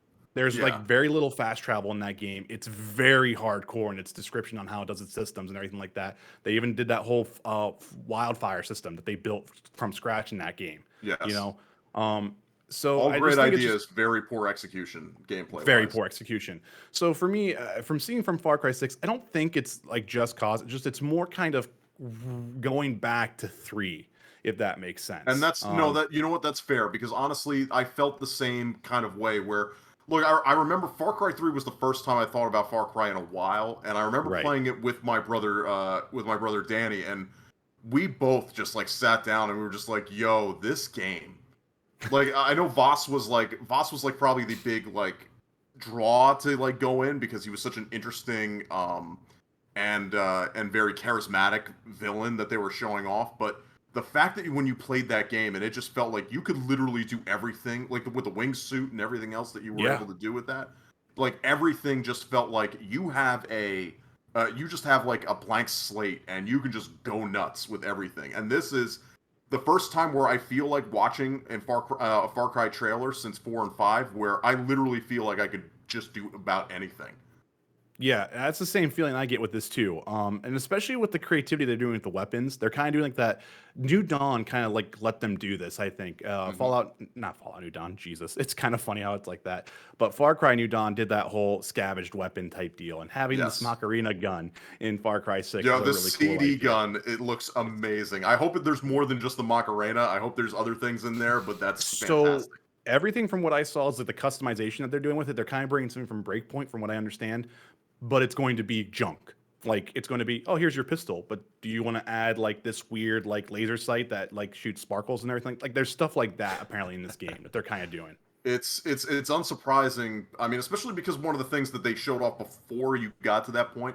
I mean, one of those guns was like a gun that I think was reminiscent to something that we saw in like Metro 2033. The Right. one where the magazine like goes from like left to right. Yeah. On the gun. So it's like it's one of those where it's like it's clear, and plus you're talking about something that is essentially Cuba. That you're going to be fighting in. So you're going by that, and anybody who knows about the Cuba situation and everything else like that. Most of their cars and everything else are from back in the 50s, because of the embargo. So when you think about that, like it makes sense where you're going to be dealing with junk and trying to like make everything like. Look, I hope there's a shish kebab in this because I would absolutely love to see something like that as well. You do have a gator in a shirt. You So do have you a have gator in a something. shirt. You have a puppy, a wheelchair puppy who goes and distracts people for you. So that's always good. And now you have a chicken with a metal claw. And a chicken with a metal claw, which honestly I think I'm going to be more interested in playing with the chicken. All right. I got But nothing yeah, to say. You got nothing to say, It's yeah? got not your type of game. Not a Far Cry guy now. Yeah, I mean, well, this one might be fun, but I mean, then again, me and Vince, I think, are probably more simpatico on this one. Ubisoft sure seems to hope so. Well, yeah, Ubisoft, I think could definitely use a W. Yeah. After the year they've had, oof. Yeah, a W that's not Rabbids based. Yeah. All right, last story here, Which Tom, they're I definitely, think. which they'll likely be getting with. There was with one that more new one. pre We'll talk about E3 that. reveal. The other Game-wise. pre E3 reveal was Dying Light 2. Yes. Honestly, I'm very Vince. You probably feel more toward Dying Light 2 than I do. Yes, I'm very excited for this. Yeah, I'm kind of still ambivalent, and maybe it's zombie fatigue for me. But Vince, I'm gonna cede the floor to you on this one here. Okay, just real quick here. I'm more excited about this now. It does feel weird that we're getting it finally after so long, because it has been like announced for like 3 years now. Yes. And plus we do have the weird thing of like, is Chris Avalon's stuff all scrubbed from this game? We don't know. That seems to be kind of the issue of why it got delayed so bad, due to the allegations that happened behind the scene. I don't know. I'm excited for it. I love the parkour of Dying Light 1. The zombies of it, I can agree with it, Tom. To be honest, to me, they're just XP points. I really don't think of them as anything else but that. Yes. Even with the following DLC, I just like the nighttime gameplay because it is that risk. You're calling reward. them the Warcraft Wars, basically. Yeah, you know what I'm saying? Like it just doesn't bother me. I'm more interested to see what this human aspect of this story is, because that's one thing that Dying Light 1 kind of didn't have enough of. It was kind of like, people kind of do suck, and I do think it's really cool that the mechanic, if it's still in place here, Tom, is that supposedly based off your choices kind of affects the actual world. So Right. like if you actually give in to anarchy, you'll see like more of like that, like around the world style. If you go for more like law and order or like that type of stuff, or peace and everything like that, that'll affect the world aspect of it. I don't know. Right. I'll need to see more of this. I am excited. I feel like maybe that's the other part of it where I'm kind of like, oh, great morality system. That could be it too. I mean, if you don't do it right, we all know how terrible that is. Yes, and that I was definitely getting some vibes toward that, where it was like, all right, zombies, morality system, like Been there, done that. I don't. Yeah, it seems very very like run, and like to Vince's point, the parkour aspect of it is definitely the high marks for this franchise. It's the one thing that it does differently that gives you enough of a reason to like go back and be like, oh, okay, I'm gonna go and revisit these same themes. over again, just with this extra little flavor on there. It's a game where I feel like, as much as it looks good, and Vince, I'm sure you'll probably be getting it much earlier than I would. This to me still feels like this is a sale game for me. Like I am. It looks nice. It looks everything else like that. I'm sure it's going to come out and be perfectly fine. It's just, for me, it's just not my cup of tea right now. Yeah, I mean, I get that 100%. And I do want to give a little shout out to Techland, though. I mean, let's think about it, though. They have been supporting Dying Light 1 for like, what is it, 6 years now? They keep adding more to that game. That game has gotten, it's crazy. If people who constantly talk about wanting to see developers continue to support games, these devs, they absolutely want to give you as much value for your purchase as you possibly can get. Mm-hmm. Yes, sir. I think that's it. Yeah, now we can actually move on to the main E3 stuff. Oh, wait, no, never mind. Pause your lives. Oh. Tom, what does that sound? Oh, you know what that sound is, everyone. That's the sound for the halftime hedge. That's right, friends. Once a month, we go through the wagers that you give to us that you want to put up your SP, your seasonal points, for fabulous prizes, including, well, actually, it's mostly just more SP. So, which friends, can then be used for fabulous prizes. To be then used for fabulous prizes. Yes. So, friends, this month we do have a resolved wager. Yes, we do. We have a resolved wager by King Kurt, who wagered 5,000 SP, saying that God of War Ragnarok will not release in 2021. And friends, we did get some news, or lack of news, as it were. God of War Ragnarok will not see a release in 2021. Yeah, literally confirmed this past couple weeks by Herman Holst himself. And this bet was made, this wager was made months ago at this point. King Kurt. Yes, it was. This early was in the one year. of our longest running bets currently. Yeah, so I'm going to do it right now. I'm going to make this official. 5,000 seasonal points given to King Kurt 757. Way to go, Kurt. And along with that, I believe that the rest of the room also gets. That is correct. Ooh, this is one of the perks. Actually, I should have given perks of winning your bet. Is not only do you get SP, but the rest of the room will also be receiving SP, a much lesser degree, but everyone else will be getting SP as well. Yep, I removed 1250 from King Kurt because I'm about to give everybody in the room King Kurt, including King Kurt. Everybody in the room gets 1250 because it's 1/4. That's the way it works. 1/4 of the overall goes to everybody. Otherwise known as a quarter. Yes, a quarter. Nice 1250 to everybody in the room, courtesy of King Kurt. So that's pretty amazing. But that's not all. But that's not all, everybody. We have a new wager going on. Rock11 will be wagering all of his Season 2 SP on this bet. He is playing the long game here, and he is betting not only just his seasonal points, but he also wants to bet $100 as well. 100 real smackaroons, 100 simoleons, 100 USD. That Final Fantasy VII Remake Part 2 comes out for Christmas 2022. So we are looking for a whole new year. Now we're waiting on a release date that we currently don't have. I'm just gonna say right now, like, I'm okay taking this. I will even take the $100. I will give Duroc $100 if Final Fantasy VII Remake Part 2 comes out. $100 PSN card or $100? I'd say. Here's the thing: we need to talk about SP. $100. I'm just getting $100 cash. I will send it to him. It'll be USD, however that converts to Canadian. Duroc, I don't know, but I will send you 100 USD. Duroc uses Canadian fun bucks. I forgot about that. So, I mean, really, if I had to give a percentage chance on this, it's less than 5%, in my opinion, that 7 Remake Part 2 comes out in the year of 2022. We've got Forspoken and Final Fantasy 16, both aligned to come out before Remake Part 2. There's really nothing on the radar, nothing I've heard insider-wise. There's nothing pointing to those games coming after, either of those games coming after Remake Part 2. There's no way they are stacking 2022 with Forspoken, Final Fantasy 16, and Final Fantasy VII Remake Part 2. There's just no reason for them to do it. Dude. It's a lot. There's no reason for them to do that. It's super a lot, and on top of that, let's go on the assumption that they were going to do that. Remember the delays that we had with Remake Part 1? Like, so even if they were to announce it, like, we couldn't even resolve this, honestly, until it is actually released. Yes, 100%. I agree. Because there could be let's say that they go ahead and say, oh, it's going to be for holiday 2022. Like, we can't resolve it at that point because it's going to. It's not resolved until I have that game in my hand. It will be at the very least. I think. Let's assume at the very least. I think it's going to be delayed at least 2 times.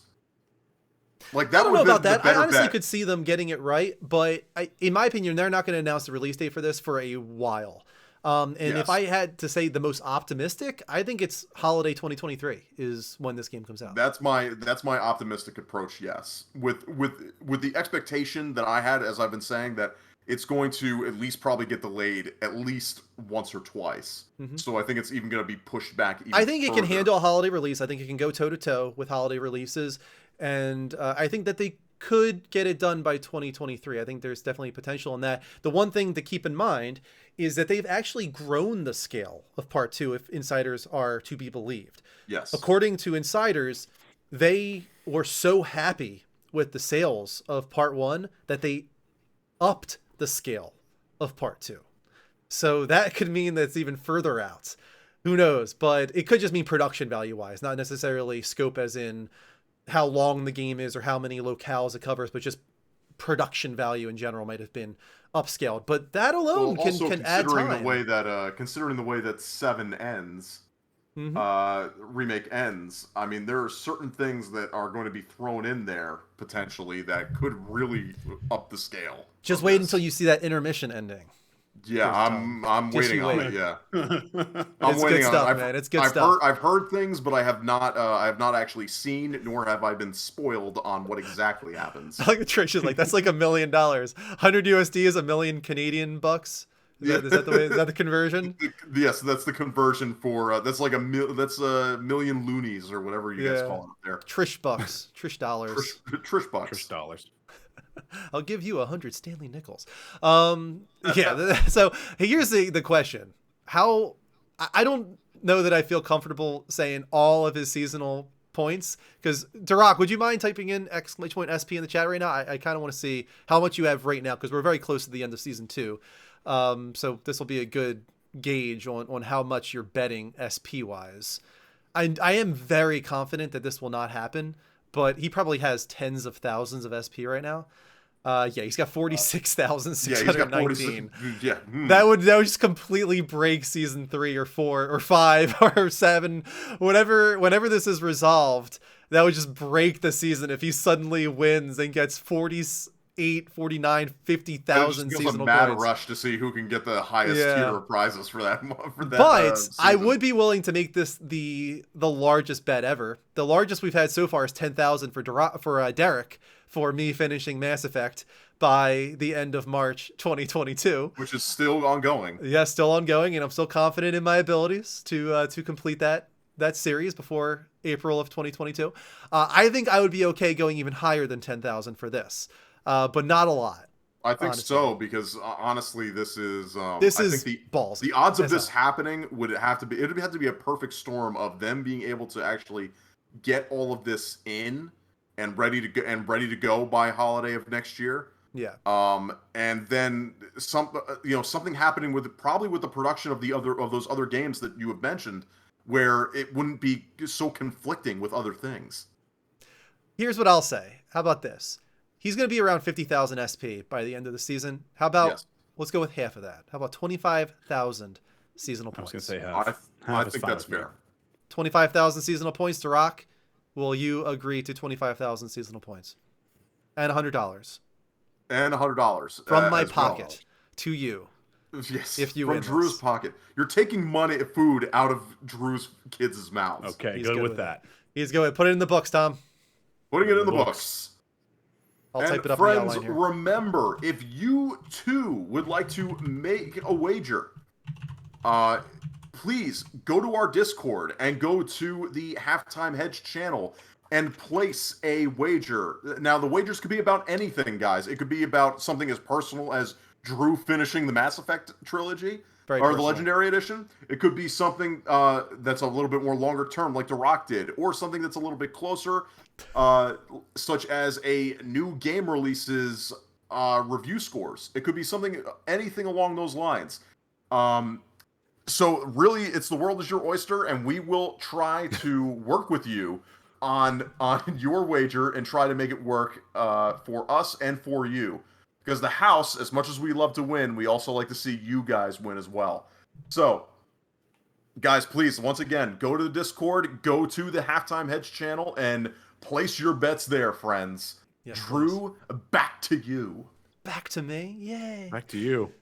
It means we get to Are you ready for go this? into the big stuff, man. This is it. We're gonna take the rest of the show pretty much to just dive deep into that E3 2021, and I'm really excited now to find out what your opinion on E3 that's gonna shock the world, Vince. I can't imagine that you're that far off of us. So here's what we'll start with, and this technically is not E3, but I think I'm gonna count it as E3 because it had announcements worthy of E3, and that is Summer Games Fest. Jeff Keighley's Summer Games Fest. Yes.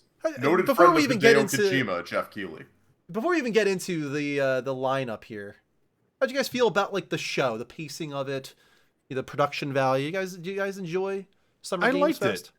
Yeah, I liked it. To me, in all honesty, and it just reminded me of the Game Awards, but summer edition. You know, Okay. it just wasn't. There wasn't an award show to it, but it was just more like it was like the summer edition of it, where it's like, hey, this is the industry. This is what we're doing. Look at all these new games. You know, it kind of just had like that feel to it. Didn't have any like really weird segments or anything like that, like Abby versus Ellie. You know, didn't have any like that Thank really God weird for stuff. that, by the way. I'm But, coming like, you know for what I'm you, saying? bitch. But you know what I'm saying? Like it felt kind of the same energy. Like a little bit of the corporate stuff was kind of weird. Like this is from Prime Gaming. It was just like, okay, hold up a little bit. But I don't know. I liked it. What about you guys? Yeah, I thought it was a nice format. Jeff Keighley's pacing, I think, could use a little bit of work. I don't know. It kind of suffers the same thing that Microsoft suffers, in my opinion, which we'll get to, is just kind of too much and too tight of a time frame to the point where a lot of things just get lost, and all people remember is what's on screen right now, Elden Ring. Oh my God. I mean, really, is anybody talking about anything else from Summer Games Fest besides Elden Ring? Probably not. Oh, you don't mean like that groundbreaking interview that he had with Hideo Kojima? We'll dive into all of that so that we can try and shine a spotlight on what else was there. But let us start with Elden Ring, because this, I'm kind of shocked, actually did live up to expectations for me. It did. It's crazy. It looks so good. I love the open world aspect to it already. Seeing the light shafts kind of be like the beacon points of like, this is where you want to go investigate. I was kind of like, that's I don't know. Everything about from what I saw when I was like doing like analysis after the fact was just really, really cool. I think what's really cool about it is you watch it and it's clearly cross-generational. It looks like a PS4 game, right? It doesn't look like what we're seeing from next gen, but none of that matters because the artistic direction is just so phenomenal. Yes. Amazing. It's so amazing. The one shot they do at the early part of the trailer with him on the horseback and he's riding into the forest, you know, like that somber piano note playing.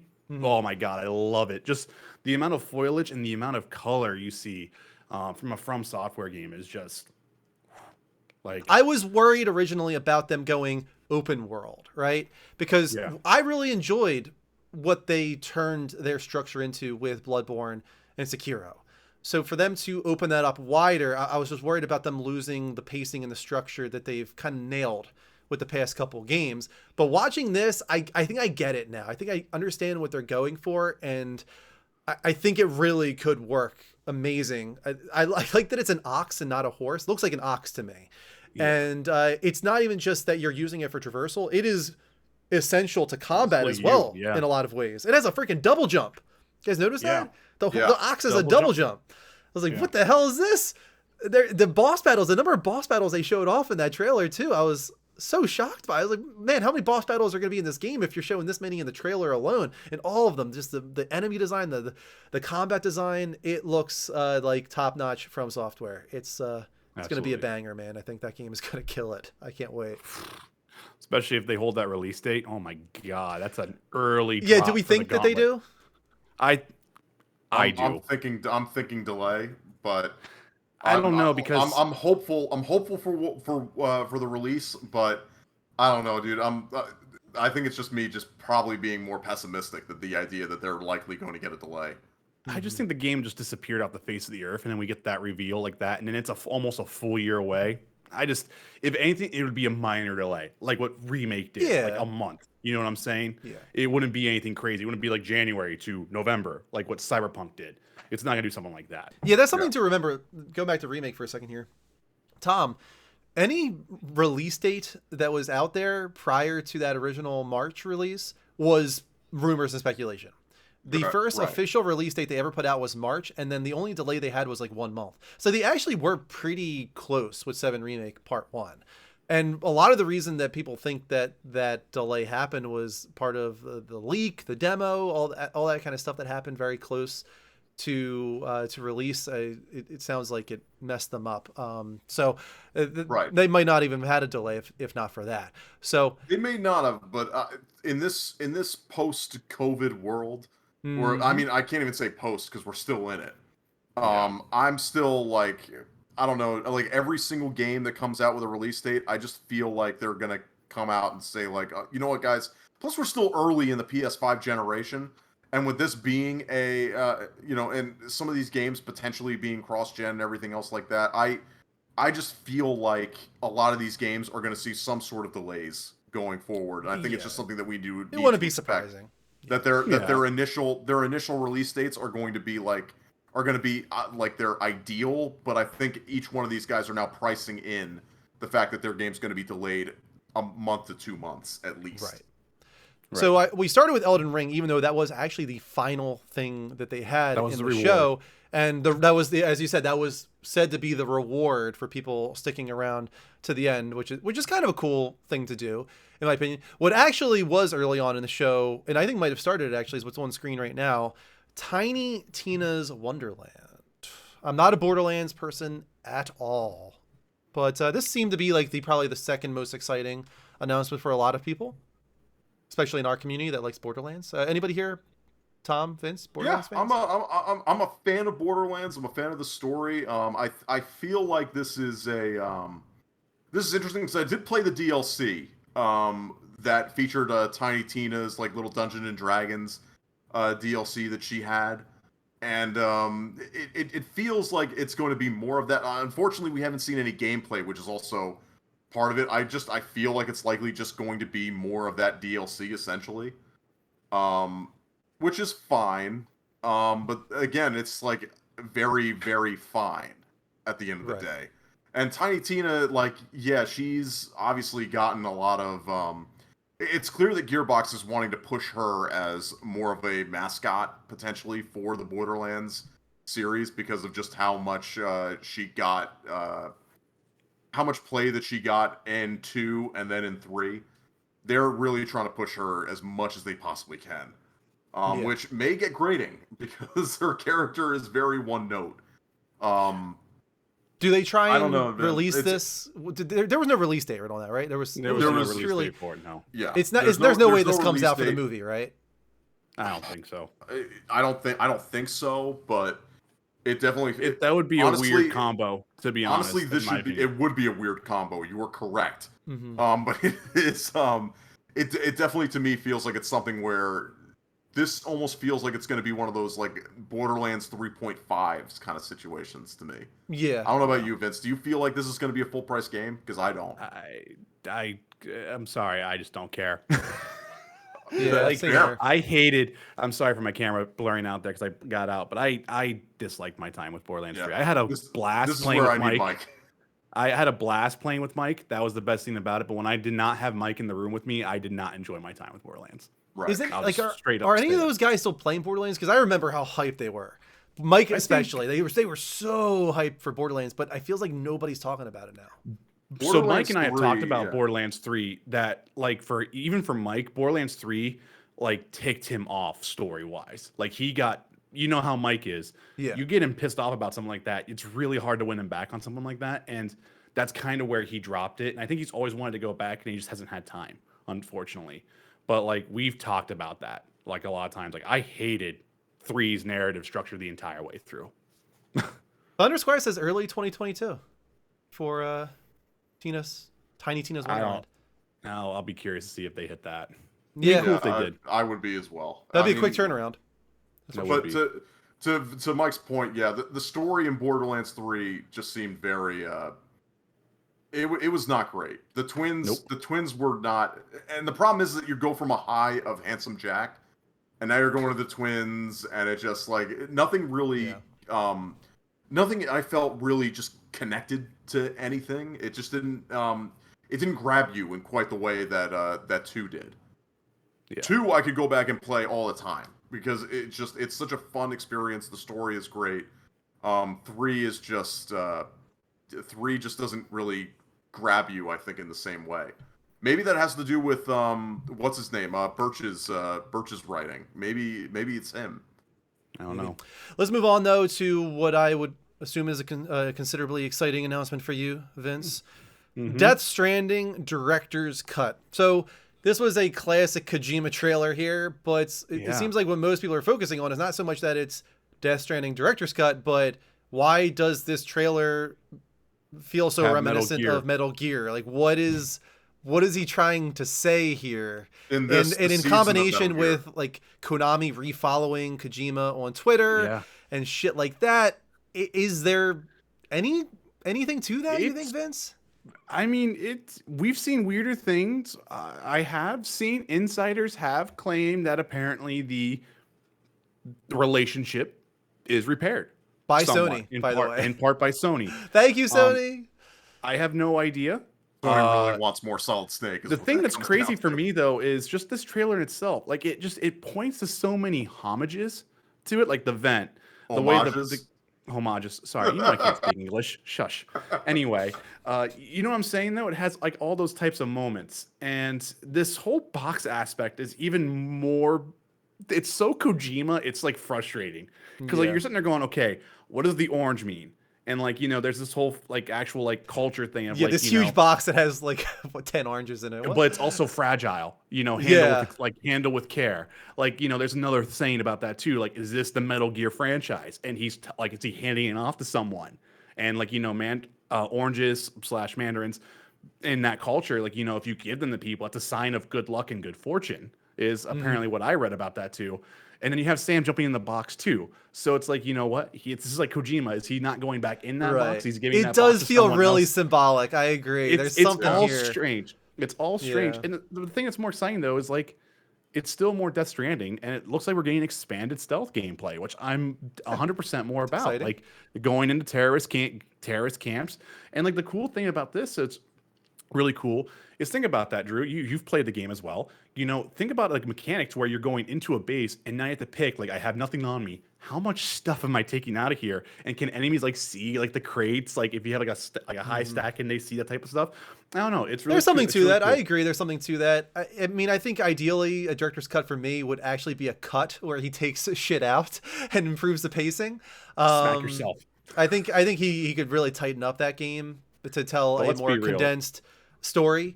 I would enjoy it a lot more. That's not the Kojima way there, Drew. No, you're getting more cutscenes. You're getting more story. No, the cutscenes is not bad.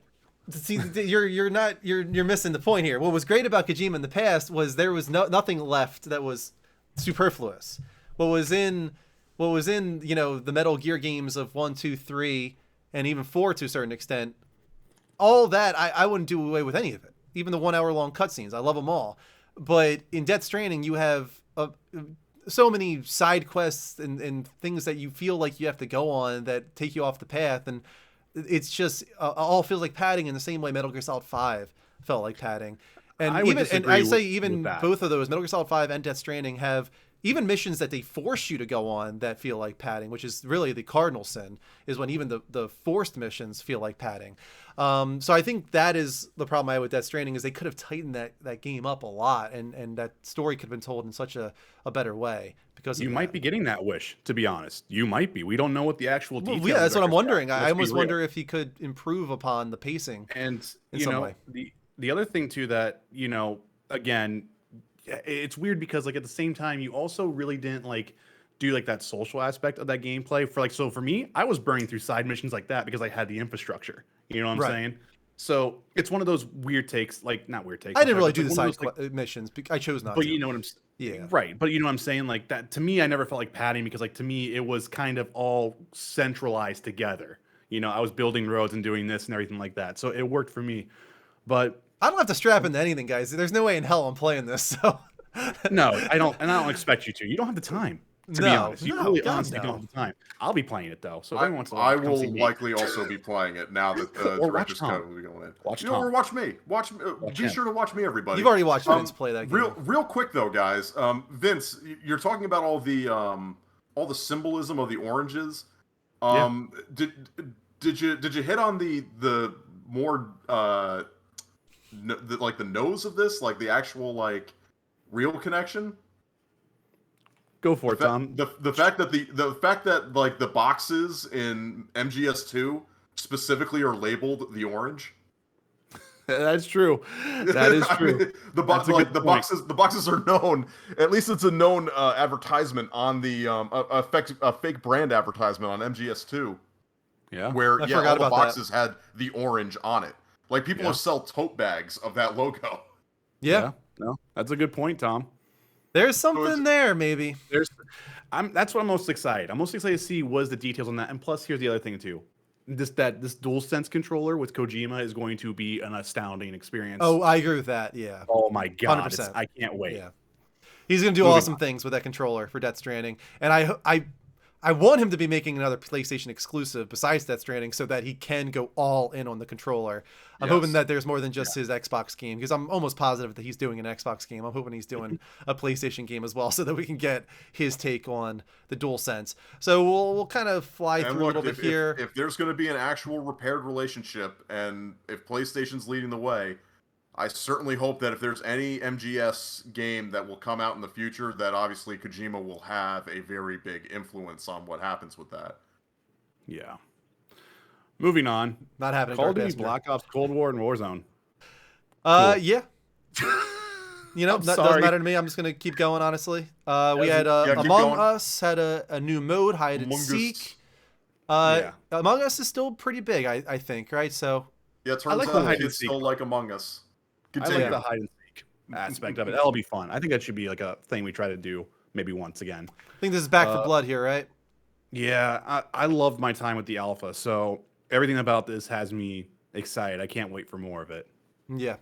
It's gonna be a Nothing. fun time. Was there anything like actually announced in this Back for Blood trailer? I think it was just like the open beta. Open and, beta like, August 5th. Yeah. and then like the PvP showcase being we talked go. about there. After that, we got Monster Hunter Stories. World Stories. This actually looks it's- pretty good, I have to say. Yeah, so like this is like more like their single player like narrative like aspect game. I haven't tried any of them. It's really strange, but yeah, I don't know. I kind of didn't care, and you know how much I like Monster Hunter. Really?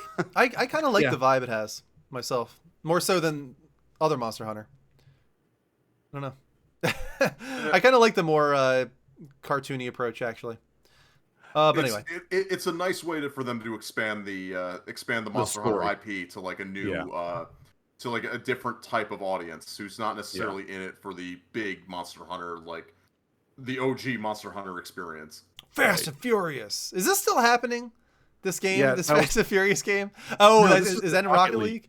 This is a Okay, Rocket because League wasn't there a Yeah. Fast and Furious game announced It at? released. It was terrible. It released and it was Oh, bad. wow! What a surprise! What a shocker! What is this? Tales of Arise? This looks pretty cool. This is a weird. I've trailer never for me. gotten into Tales games. It's just I've heard weird some to great me. things. It was weird. I was watching this and I was just like, I kind of just don't care. And again, it's just probably because I have never played. I think a single that's one of all them. it is, right? Yeah, I Yeah. agree. I've never played a Tale of game, Tales of or Tale of. I can't remember if it's Tales or Tale. But I do think the combat looks pretty great. It's a little anime for my tastes. You guys know I love JRPGs, but I don't. There's like a certain line for me where if it gets too Perfect anime, amount of anime for me. yeah, I like think they Final toned it Fantasy down. VII is like the perfect amount of anime for me. Me and I think if Brad you- will be enjoying this. I think if you go back and watch the original trailer for this, Drew, I think they toned down a lot of it. To be honest, if you go back and watch like the original reveal, it seems much more toned down. I think, if I'm remembering these together correctly. Good. I might not. It looks pretty cool though. Some pretty badass moments. This guy's got a little Sephiroth thing going on. Pretty cool. Yeah. Anyway, what is this? This was Salt and Sacrifice Okay. from Salt and Sanctuary. I think was that team. Another Okay, one of those yep. games Yeah. where it's been like out there forever. It seems like it's been Yeah. it's this And reviewed very well. That's a long one. Yeah, I remember this one. I like the look of this. I think I might have to like try this maybe when it comes out because I kind of like what they're doing here.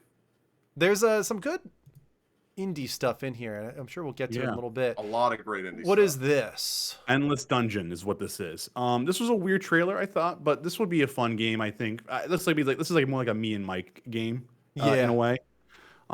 It's like that type of down, but like I don't know, it's a roguelike, but like you're Isometric, defending your yeah. crystal. Yeah, it's one of those things, and I don't know. I mean, this was just a weird trailer.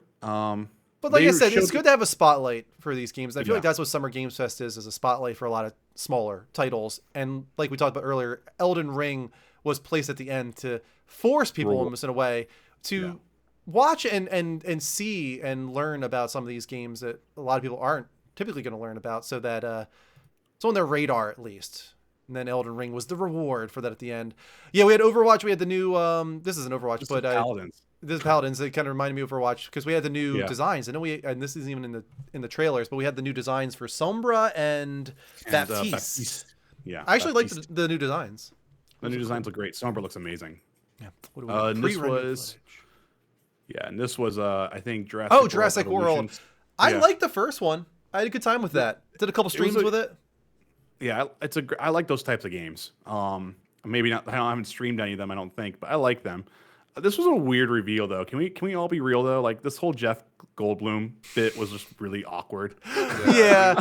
It was just awkward. They're Let's be really real. playing that up for sure. They're definitely Yeah. playing that up. I love Jeff Goldblum just fine, Yeah. but his It was voiceover awkward. felt a little bit phoned Look, in. I to think we me. all love Jeff Goldblum. I think this is just the general issue with, and goes beyond just this game. But the problem is that since Jurassic Park 1, like I don't think anybody's really understand what Dr. Ian Malcolm's entire vibe was from that first movie, and it's again, Yeah, with Evolution 2, I feel like again you guys just don't understand who this character is. Right. and I agree with that. and Jeff's just kind of like, okay, I guess I'll do this, but like, yeah, I agree. with I you, guess Tom. I'll just Goldblum it up, and I'll just Right. pretend that I'm I'll just back Jeff in Goldblum it up. the and, aquatic you know. the aquatic life of Steve Zuzu again. Terrence, I Chivalry believe 2 that is a all three of great us time. are playing Elden It's a Ring. Yes. fantastic movie, yes. I'm Uh, fast forward here. Let's This see. is a Wes Anderson video game. That's what we really need. Well, this That's what was I'm gonna weird. pitch. I'm not a fan. Like, I really liked Until Dawn. Everything that they've done since then in the Dark Pictures anthology has not grabbed me whatsoever. I want to actually play through the other two, especially with the new Twitch integration now.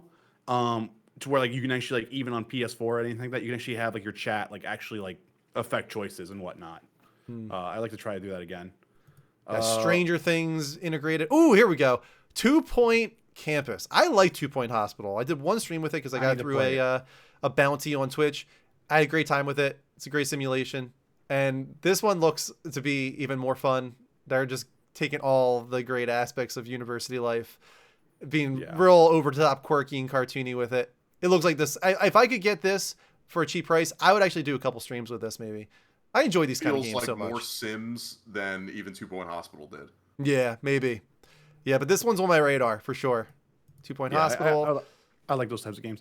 Solar Ash, a game that keeps showing some weird showings. I don't quite get it. Like we haven't gotten a really full out like showcase of this game yet, and it's kind of bizarre. I think. Do you guys I'm not agree? a fan at all of the artistic style. It just, I don't know. It just doesn't do it for me. We're going to get a big show of this supposedly at the end of July. This and Stray will get a big showing. So The we'll have to wait for artistic that. style screams indie game to me. Yeah, I don't know. The like colors. somebody who just Yeah. like really loves vaporwave. Like that's really what this game feels like to me. And honestly, I'm still excited to play it. Like I don't mind the aesthetic as much as you might, True, but it's it seems very odd that we've only seen some like bits and pieces of that game. I could have sworn there was like a side-scrolling indie that grabbed my attention hardcore. I can't wait for I want Blood to say Hunt. that probably Blood is Hunt, in the Xbox show. and I like Evil Dead too. I like This looks pretty cool, actually. Yeah, I have to say that looks I'm pretty excited cool. for this. So I can't. I don't think it's not exactly the Friday the 13th team, but I do think it is like a portion of them because I mean it looks exactly the same from a gameplay perspective, and I think it's gonna be a fun time. This is Lost Ark. I'm trying to find this freaking game. There was, it was Summer Games Fest. It was the one that it looked like a painting. Mean Planet Yes. of Lana? Here we go. Here There it is. it is. This was one of my games of the show. Yeah, this was straight up on the radar for me. Yeah. 100%. I love You and I are pretty tuned to that. Yeah, for sure. I'm just a sucker for like this type of artistic style. You can do when you make something in just like a 2D side scroller, you can go so far into the artistic direction side of it and really do something cool and interesting. But yeah, this one grabbed my attention for sure. They have the Thunderful and Wishfully Present. Yeah, look at that. That's pretty cool. Let me put this up full screen for a second here. Yeah, go back to Metal Slug though. That's what I really want to talk about.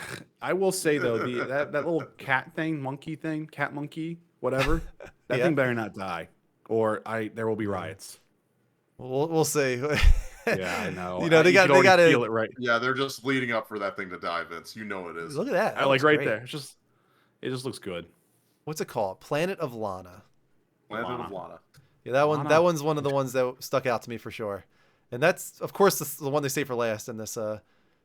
Oh, wait. This was weird.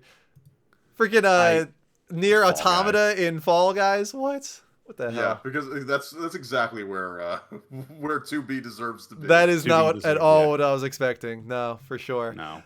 Moving on from that, let's get into All the guys big one. becomes as gods. Let's get the big one, guys. Let's get into Xbox E3 2021 showcase.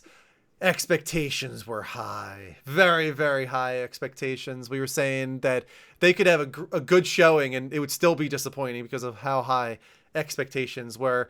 Most people know how I felt about this, and most know Vince as well because we kind of talked about it on the show. Tom, I don't know at all how you felt about this. Did this live up to your expectations? The show as a whole? Yes. The show as a whole, it was okay. I mean, it was. I'm gonna say no. It did not live up to your expectations. Look, it was. Look, what's the one thing that I keep saying about each one of these shows? Like, or not enough anything gameplay. Like that. It's got to be gameplay.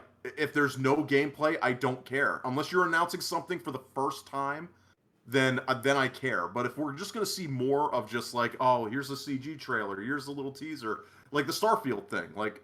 I had no gameplay of Starfield. Or Redfall. Which is weird, which we'll get to later, but Redfall supposedly has been in development since like 2017.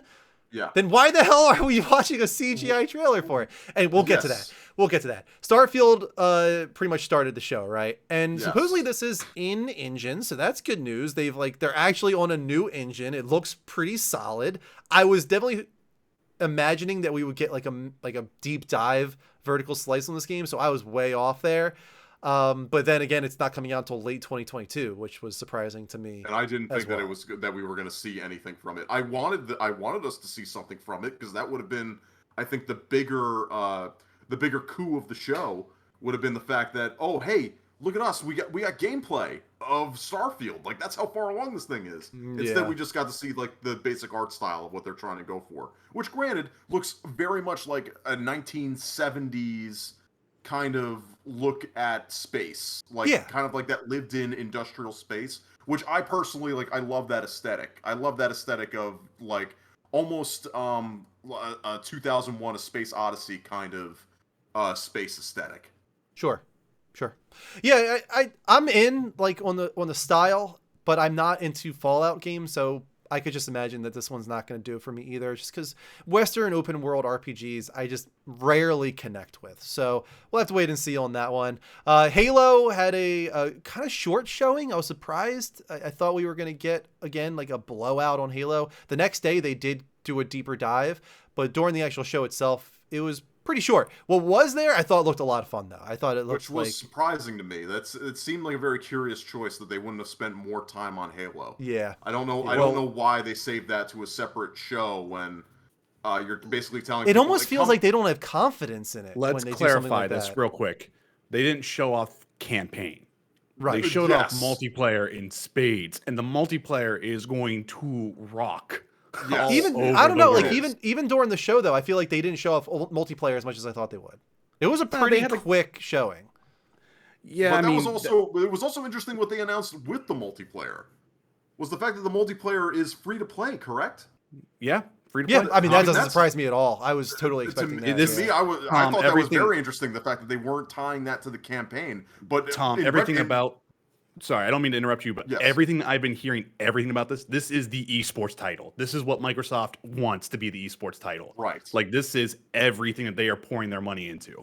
Right. Infinite's kind of like the whatever part of it. This is apparently where, like, a lot that's gone to. And I feel like, I have a feeling the campaign is kind of going to be like Halo 5, where people aren't enamored with it. But if the multiplayer is amazing, where they should just eliminate the campaign entirely and just continue. No, you can't. It's Halo. You can't get rid of the campaign on Halo. Well, I mean, I'm going to be very interested in seeing the sales numbers of the campaign portion versus the player base of just the multiplayer. Yeah, it'll be interesting to see. I would be very interested to see like the spread of that, of how many people actually still care about the Halo story versus that. I feel like that was the only reason why you would want to do that, you would want to tie those two things together. Mm-hmm. Yeah, I don't know. I mean, honestly, I'm so disconnected from Halo now. I haven't played any of them since 2 that I would only probably be in for the multiplayer myself. It looks like a lot of fun. It looks like classic Halo. But I think if that is so great that everybody's on board, it might not matter if the campaign is lukewarm. Now, granted, I'm going to be playing a crap load of the multiplayer now on PC. I mean, I'm absolutely going to go nuts in on that. Yeah, Battlefield, man, looks crazy. Oh, I'm sorry. Good. The scale of Battlefield is insanity to me. Yeah. Absolute insanity. Like, now, granted, I wonder how much of this is really going to actually be, like, fun to play, but good God. Like, I think from what I understand from what DICE said, so, like, this is a sector in the map, and, like, a sector is as big as, like, a Battlefield 3/4 map, and, like, a single map can have, like, 14 of these all together. By the way, that's 2 games in a row now that I also added grapple hook. Halo has it, and also Battlefield has it now too. I'm telling you, it's like what bow and arrows used to be is now the grapple hook. Yeah, seriously, it is everywhere. But yeah, I was blown away by the scale of this, and honestly, it kind of overshadowed Halo in a lot of ways for me during the Microsoft conference, and that shows as well in the YouTube metrics.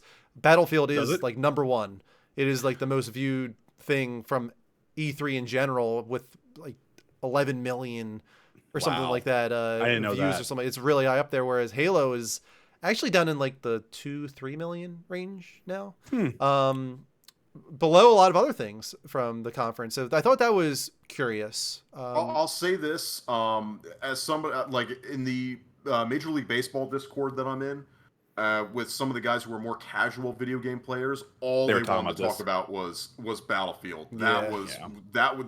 They like, even guys who were generally like Halo guys were just like, yo, but Battlefield though.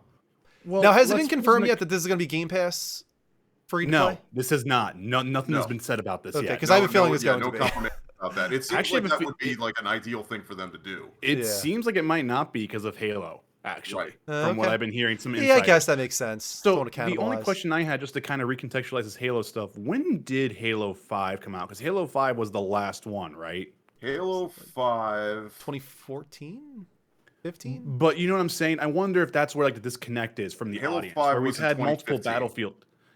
We've had multiple Battlefield games lately, to where like Halo's kind of like, in a way, fallen off the face of the earth somewhat. So that could explain those metrics in a way. It's not been a constant thing Well, yeah, I talked about this with Dave in our video about Xbox, and I need to watch that. and I was asking him what he thought might have attributed to it, and I talked about Master Chief Collection, which had a really bad start. Like a whole year, if not 2 years, were kind of rocky with Master Chief Collection, with matchmaking not really working at all. And then Halo 5 Guardians, I mean, that's got like a 6.4 user rating on Metacritic. Oh, geez. And from what I understand, I haven't played it, from what I understand, is because people really didn't like the campaign. Sounds like the multiplayer was good as always. But it sounds like people really didn't like the campaign. The funny thing is, I put in Halo 5, and the first like sub thing was, why is Halo 5 so bad? Yeah, it definitely got panned from a campaign perspective. Otherwise, it was fine. It has like an 8.4 Metacritic for sure. critical rating. The gameplay I don't think has ever been really a problem with the Halo franchise. It's just been the story now is just absolutely bonkers. Yeah, they kind of lost their way. Hopefully they can get it back. We have Redfall up on screen, and this is what I was talking about earlier, alluding to. This bothers me. I thought it was a cool trailer, cool CGI trailer. I can tell right off the bat it's probably not for me. It's going to be another one of those Left 4 Dead type, but not zombies. Now it's vampires. It's the same thing I've seen a million times. It's very Xbox, honestly. It's like the kind of thing that they usually go for. That this doesn't really appeal to me, which is totally fine. But what bothered me is recently finding out that this game has been worked on for how long, and then wondering, like, what the hell then? Why are we seeing a CGI trailer then? Yeah, so Drew, I think you know my stance on it, 'cause we talked about it. Like, I'm here day one for this game, right? It's Arcane. I'm going to be there day one. I love every single Arcane game, right? But I agree with you, though. Like, once we found that out, I was like, I read that article, and I was like, why did we get CG then? Why did we not just see like a gameplay? Like the twist. That was live gameplay right there, Vince. That's what it looks like. Oh God, please let's not do that. It's a twist. But you know what I'm saying? But like, it is weird though, like, because I mean, I'm definitely super excited for it. I love what they're doing here. And it's Arcane. Like, I already know that I already have a really good feeling that this game is already tight from a gameplay perspective. I'm sure. But I agree with you though. But it's weird. Why are we not seeing gameplay of this? Especially if it was being developed after. What did that article say? It was developed after Prey Moon Crash, essentially. I mean, it's perfectly fine if they wanted like the great presentation of this cool CGI trailer, but then follow it up with gameplay. Then if it's been that far in development, at least show us something. Show me like half a match, not even. It's an open world game, Tom. It's an open world 4-player co-op game. Is what it is. Oh well, all right. Well, I mean that's the problem because I look at this trailer and I'm like, okay. And you think versus, right? I think it's Left 4 Dead. I think it's just Left 4 Dead. Well, Left 4 Dead was that way too, wasn't it? Left 4 Dead had a campaign. Left 4 Dead was just more corridors. It was corridors. Yeah, it was a corridor shooter, and it was still like Left 4 Dead. The way it's broken up is they're essentially just matches. They're just you go in and your job is to get from point A to point B. And that's all it is. And that's 100% all I expected this game to be. Like, and now you're telling me it's open world. I had no idea that it was open world because the only thing I looked into this was just the trailer. Yeah, this is like the epitome of everything I don't like. Not that it's wrong, and this is but why I keep saying that open world co-op. So I know what the game is. No, this is not for me. It's just not my thing. Show me all the diverse cast that you want. I think that's fantastic. But yeah, she looks awesome. I love her character design. Her hair looks awesome. I love that it's purple, especially. It brings out the purple in her shirt. She's awesome looking. But yeah, I don't know. I just really would have liked to have seen more than just CGI to end the show with. It just kind of bothers me. Especially considering we talked about that, right? Like they're going to learn their lesson because that's a lot of the complaints they get is that they show too much CG. And then they show more CG. Especially when we're still waiting on them to show Hellblade, Everwild, Perfect Dark, Fable. All these games are also revealed with CGI trailers, and now you're not showing us those, and you're revealing more CGI trailers. Like, come on. It's the problem. We literally went into this thing talking about the fact that we are so tired of this, and they just keep doing it. There's all these games that we're not seeing that we don't know that even exist beyond just the CGI trailer. They're all going to come out within like 6 months of each other. We're going to be like, what? Oh, yeah. Look, if that's the way that they handle it, that's fantastic. But the problem is, at the end of the day, what does Sony do? You can't sell a product on this, Like, and this isn't, and I'm gonna put this up right now. This is not me being a Sony fanboy here. But look at what Sony does. They announce a game and they release the game. Like, you just have to do those two things. You have one job: announce a game and release it at some point. I think they're just in a zone right now where they didn't want to release anything on the Xbox One at a certain point. They're like, this is our okay console. It's not performing as well as we wanted to. Let's just get everything ready for Series S, X, even though it will release as well on Xbox. Like they didn't want to release anything in that generation anymore. Yes. Yeah. So this generation is going to be stacked once they start really releasing. Hades is great, of course. Let's fast forward a little bit here.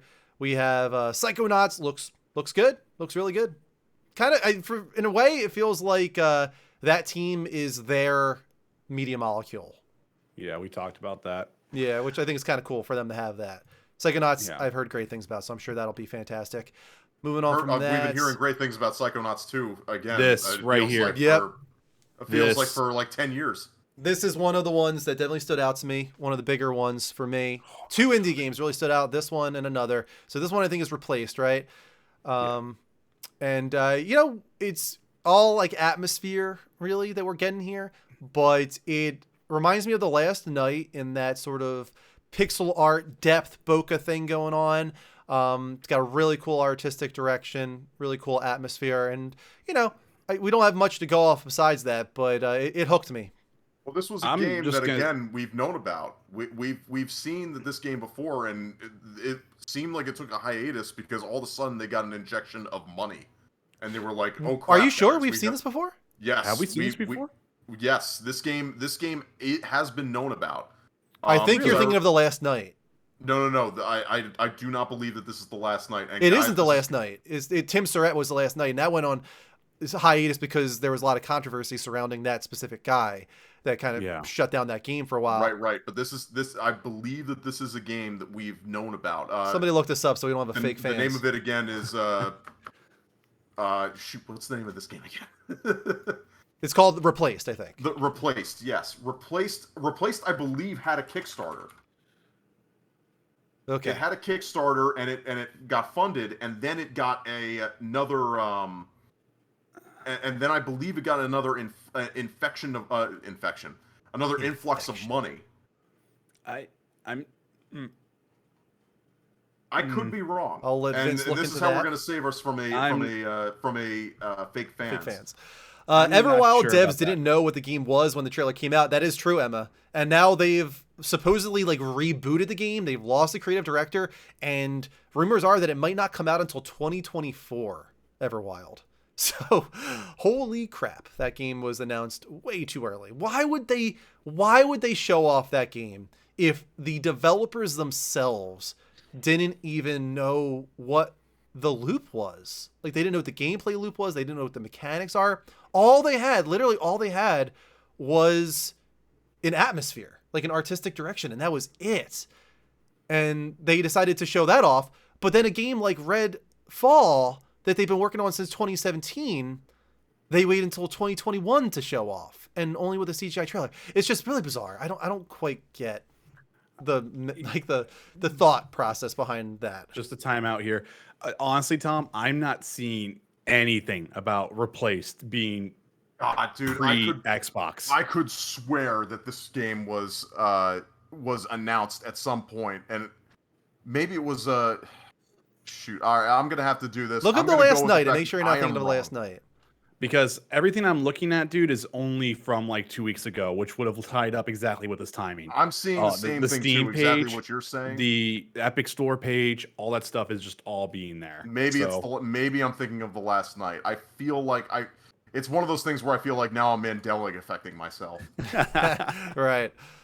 I'm gaslighting myself. This is not a fake fan because we are correcting it live on the show. Yeah, this is a live correction. Live correction. I will announce that I tried to fake fan us. You know what, guys? I tried to help you out. I tried to help out okay. That's exactly what it was. Yeah. And I was hoping to slip that run right past you guys. This was a freaking weird trailer. The music they use and all, I don't know. Atomic-Heart is a weird game, dude. Yeah, this looks really bizarre. Also got like a weird things like when they debuted this, it was like insane, like from a graphic standpoint, and it's like been pared back even more and more every time they show it off. What is this one? Turtle Rock. They're working. Oh, this is Back for Blood again. Then we had this, and once again, this is what we're talking about. They revealed another game. This one from Avalanche, a second-party relationship. It seems like a partnership with Avalanche. It's called Contraband. I have no clue in the universe what this game is, what it is about, what even the atmosphere of this game is. I can't get a handle on really anything about this game, but we know it exists now. It is a 4-player Co-op. Heist game in an open world from the developers of, if it be Avalanche, I do believe this would be the Just Cause Avalanche. Yes, that is right. Yes. So Okay. yeah. Here's the thing. I just started playing Just Cause 4. Not great. I'm right? like, to be honest, like when I kind of went back and watched this, I was like, but with okay. Microsoft support, you know, it could be something cool. We just have no idea right now. But have you looked at all their recent games they've done? That team needs a win. You know? They do. I haven't really looked at their games recently. Just Cause 2 was their last like big win. Yes. Okay. Yeah, but just Cause 4, Here we go. Drew, I don't think you probably played it. Oh god. But yeah. all of the charm of Just Cause in 4, it just like that is the most phoned in game I think I've played in quite a while. It's bad. Really? It is such a phone in, like, all right, we got to make another sequel. Like there's almost no joy in that game at all. Nope. Wow. Okay. And you can tell because everything is dark. Like there's no like like from everything from the aesthetic to the color palette to everything. It's just a very like lifeless game. So yeah, I hope Avalanche is just like, maybe they're just tired of making just causes, and hopefully this is something else that they can. Yeah, maybe this will be their win. Hopefully it is. This I'm very excited for. A surprise for me. Never thought that we were going to get another Plague Tale. One of the big surprises of the generation for me, a Plague Tale Innocence. You didn't think we were going to get one? No, that I game really did didn't. crazy numbers, didn't it? It did well, all things considered. Yeah. It did. I mean, I think it did well, for even from a critical reception, and I also think from a sales reception. I know this game was beloved. This was I'm so happy. Yeah. Hellblade type faux AAA title. Like it didn't have a huge production budget, but it looked great. Yeah. It really looked great. And punching so does above that. its weight class. Yeah, punching way above its weight class. I'm excited for this. Day one on Game Pass, I think, is a huge win for that one there. That's yeah, no, that is a major win for Game Pass right there. Yeah. Really excited for that. I'll be trying to play that. I'll probably just buy it, honestly, on PS5. They'll give them my money because they deserve it. That looks great. This was crazy for me. So speaking of Rare, I know you guys were talking about Everwild here. So what's crazy is like, yeah, we had that issue here, but let's talk about a real awesome success story for Rare. Launch Sea of Thieves was not a fun time, right? Not really. Had a really rough launch. It's another one of those stories where it's and a let really us bad launch. And what's crazy about this is that team put the work in. A year anniversary came in, they put it on Steam, people on PC started playing it, game has second life, to the point now to where Disney was all like, hey, you have a cool pirate game. So instead of us making a pirate game and trying to compete with you, let's just go together. And they're able to get this, the Pirates of the Caribbean franchise inside of Sea of Thieves. I think it's astounding. I'm sorry. Yeah, I mean, it's a perfect fit. It makes too much sense. It's a perfect. Yeah. You know, why not? If you can get Disney on board, why the hell not? This is a huge win. I was losing my shit. Pardon me. When this came on, I was freaking out. It's very cool. Yeah, it's very cool that they were able to get that partnership going. Sea of Thieves is a great success story. I'm really happy for Rare on that one. They needed that. They really needed that. I say that Johnny Depp looks better in this than he did in Kingdom Hearts. It's the art style. The Sea of Thieves art style, dude, is really good, to be honest. It really is. It's so fantastic, especially on a high-end PC or Series X console. You're sailing, and you got the sunlight hitting the cresting of the waves.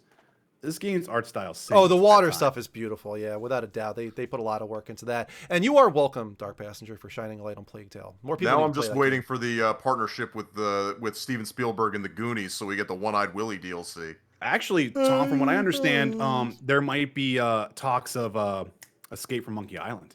Oh, Yeah. Yes. oh, Give me. that's now I've heard Vince, you're some speaking my rumblings. language there. I've heard some rumblings there. I We don't get the take those Ghost to Pirate fact. LeChuck going on here. I Are will you kidding absolutely me? do Hell that. yeah. Give Dude, it I'm to gonna me. be selling leather jackets all over that place. You might get me into Sea of Thieves if you put Monkey Island in there. Dead serious. So What many is chickens this? on What we got pulleys. here?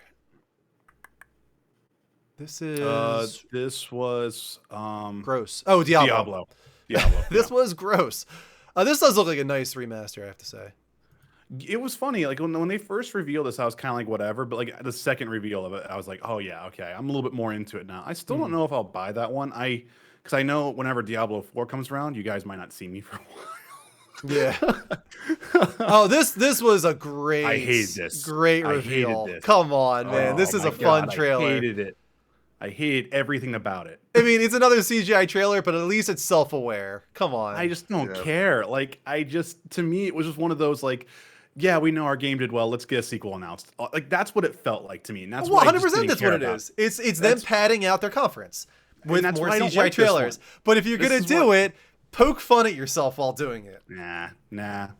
Too self-aware for me to the point to where like it's almost grating. It's like, yes, I get it. You're in the joke. Ha ha ha. I don't care.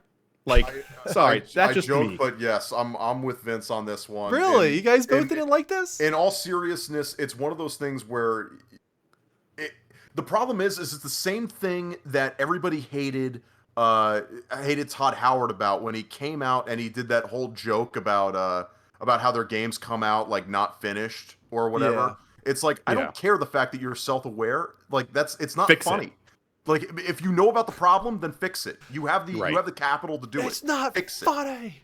It's Like- like it's not. At the end of the day, it's not. I'm It's sorry. like it's more of a joke at our expense because it's like you know that there's a problem and you don't care. I had our passengers on my side. That's Yeah, all that matters. That's all that matters. What do we got Can here? we Oh, play is this Can we play this? Oh, this is a flight simulator. Beautiful. Oh, wait. Looks great. Coming to Xbox next month. Getting Which Top is Gun. Great. Top Gun, Maverick, yeah. Oh, this bothered me. Here's one that bothered me. Oh my God. This game could turn out to be great, right? Stalker 2. But what bothered me is why the hell would you show the game this way? Because apparently it's not real right now, Drew. That's been the latest. That's thing one I've been side of it hearing. entirely. Yeah, I don't even want to get into that. But just talking about presentationally, I know nothing about Stalker, right? I've never played Stalker 1. Yeah. All I'm looking at is like it kind of gives me like Metro vibes in some ways. How do they show it off though? They have these guys talking about around a campfire about shit. I have no idea what they're talking about. Talking about characters I don't know. And then it just like flashes to like a moment of cool gameplay, and it's back to them. You got a guy on a roof talking for a moment. You got a guy dancing and like none of it makes any sense to me. Like none of it is like a build up to anything. None of it is like telling me a story. Like I have no idea what this game is. And it's like 5 minutes long too. It was like 5 minutes of this, and I'm just like, this is the way you decided to show this off? It's a game that's very much not self-aware enough to realize, like, if I'm somebody who hasn't, exactly as you said, Drew, you are the perfect example of somebody who would be watching the trailer of this game And have no and idea. immediately think it's a Metro sequel. And that's a lot of people, because a lot of people honestly don't know what Stalker is. It's a lot of people. I've seen it. I'm not alone. A lot of people don't know Stalker. 100%. Because look, Drew, you and me are in our 30s, right? Like we know what Stalker is, or at least you are at least aware of Stalker. Like there are so many people who are in their like mid to early 20s who are watching this and they're like, "What the hell is Stalker?" Yeah, visually it looks played- great. I've played Stalker. Oh, you have? Like, Okay. Yeah, no, I have them. And yeah, no, I'm sorry. This, even for me, I was just kind of like, I don't care. Like, what is this trailer? You're not showing what is so unique about Stalker. You're not showing that at all. You're just trying to do a graphical showcase right now. And it, to me, when Mike and I watched this live, this was garbage. The feed could not handle this. We were literally getting macro blocks all over the place. So when I saw it with you, Drew, whenever you're doing the reaction after the fact on the 4K VOD, that was the better way of seeing it. Oh yeah, visually it looks great, and there are glimpses of mechanical stuff where I was like, "Oh, this looks interesting. This looks cool. This looks unique." It's just the way it was all spliced together was not interesting, and I just could not attach to it whatsoever. It's just a poor presentation of a game from a series that most people, I bet you, don't know about. So just to address the chat here. Yes, I was about to do that. So the thing is, let me clarify this. From what I have seen on a couple other sites and a couple other places, there's been a lot of discussion about this trailer, and a lot of people who have been very hyped about this were nitpicking this to the point to where a lot of people are like, this is so staged, this is probably not even real, actual vertical slice gameplay. That's the issue that people are seeing like this. Like they're saying like what you're seeing here isn't actually like gameplay. Like this is what you're not going to be playing in April. But that's not confirmed. This seems like Killzone 2 situation. It's not confirmed. It's a very Killzone 2 thing. But if you look at certain things like how they like grab the weapons and everything like that, there's like this really weird like artificial like how they're doing it. Yeah, I did see that a lot. I didn't get that vibe. I'll be honest with you. It looks like gameplay to me. But I have seen a lot of people like I was looking at the live feed or the live discussion on Resetera of people watching the conference, and during this showing, a ton of people were like, "This looks too good to be true," and I was like, "Does it? I don't know. It doesn't look too good to be true to me." From a certain like, and the thing is too, like think about it from the firefights, like the AI shut off because those guys don't move. Like there's like that type of stuff there. That's where people are nitpicking. Now, mind you, this game is probably gonna get delayed one more time. This is probably not going to hit its April 22nd release. This is probably going to get delayed to like August or something like that. More than likely, it's what's going to happen there. So it's just it's just that's the fact. Like I would assume this segment right here is probably the most realistic aspect of the game that we saw. Yeah, I don't know. Either way, I don't really even care about that. I was just harping on the presentation of it as far as how you reveal a game at a conference. I don't think this is the way you do it. I really don't. Like I said, I don't know about that other aspect here. I agree with you on what you were saying there. It felt weird. Yeah, it was way It reminded too me long. of Gears 5, maybe, That when they were weird? showing off that trailer like a couple months before release at like one of the major Xbox shows, and their final trailer had zero gameplay, and it was just a cutscene of like the main girl character talking to the other guys.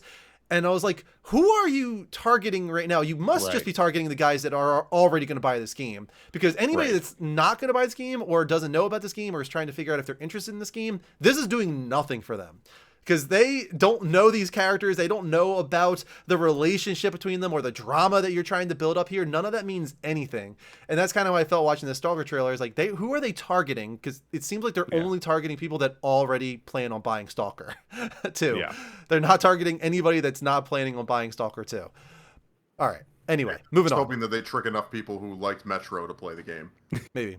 I didn't like Metro, so it was okay. I thought it was fine. Anyway, moving on. This looks awesome.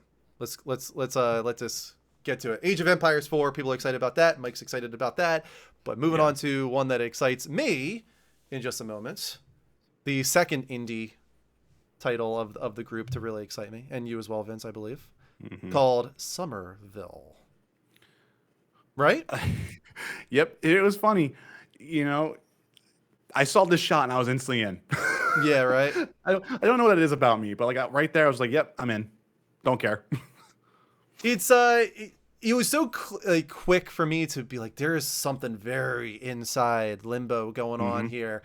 So it didn't surprise me at all when I found out it was the guy that left Playdead to start his own studio. But I love the melancholic atmosphere. I love what they're teasing here, like visually with the nails coming through the sky. Like, what does that mean? Like, I love that. Like, I was watching that in the trailer. I was like, that is a cool concept. Like, what is doing that? It's like, is somebody literally like nailing something into this like world? Yeah. Like symbolically, what does that mean? I was gripped by this trailer. Like, this is how you grab somebody that has no idea what this is. Like, I had no idea, but I am totally in. I am 100% in. You got this family dynamic. I care about them. I'm worried about the dog. I'm worried about the little boy. I'm worried about wondering everyone. what's going on. Like, is this an alien invasion? Like, I'm hooked. I'm hooked immediately by this trailer. That's the way you do it. That's a little bit right here. Like, it's like, so good. Yeah. They got me, man. They got me by the balls with this one. Somerville. So I'm in on that. What about you, Tom? Did you like that one?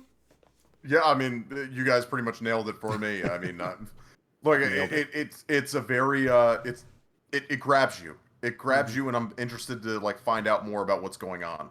One thing I just noticed right now, watching the credits there for it, that little final splash screen, it had a cinematographer listed. That's a good sign. I like they have that for Inside also as well. Probably, I would imagine. Inside is one of the most articulately finessed games I've ever seen. Every animation feels handcrafted at Inside.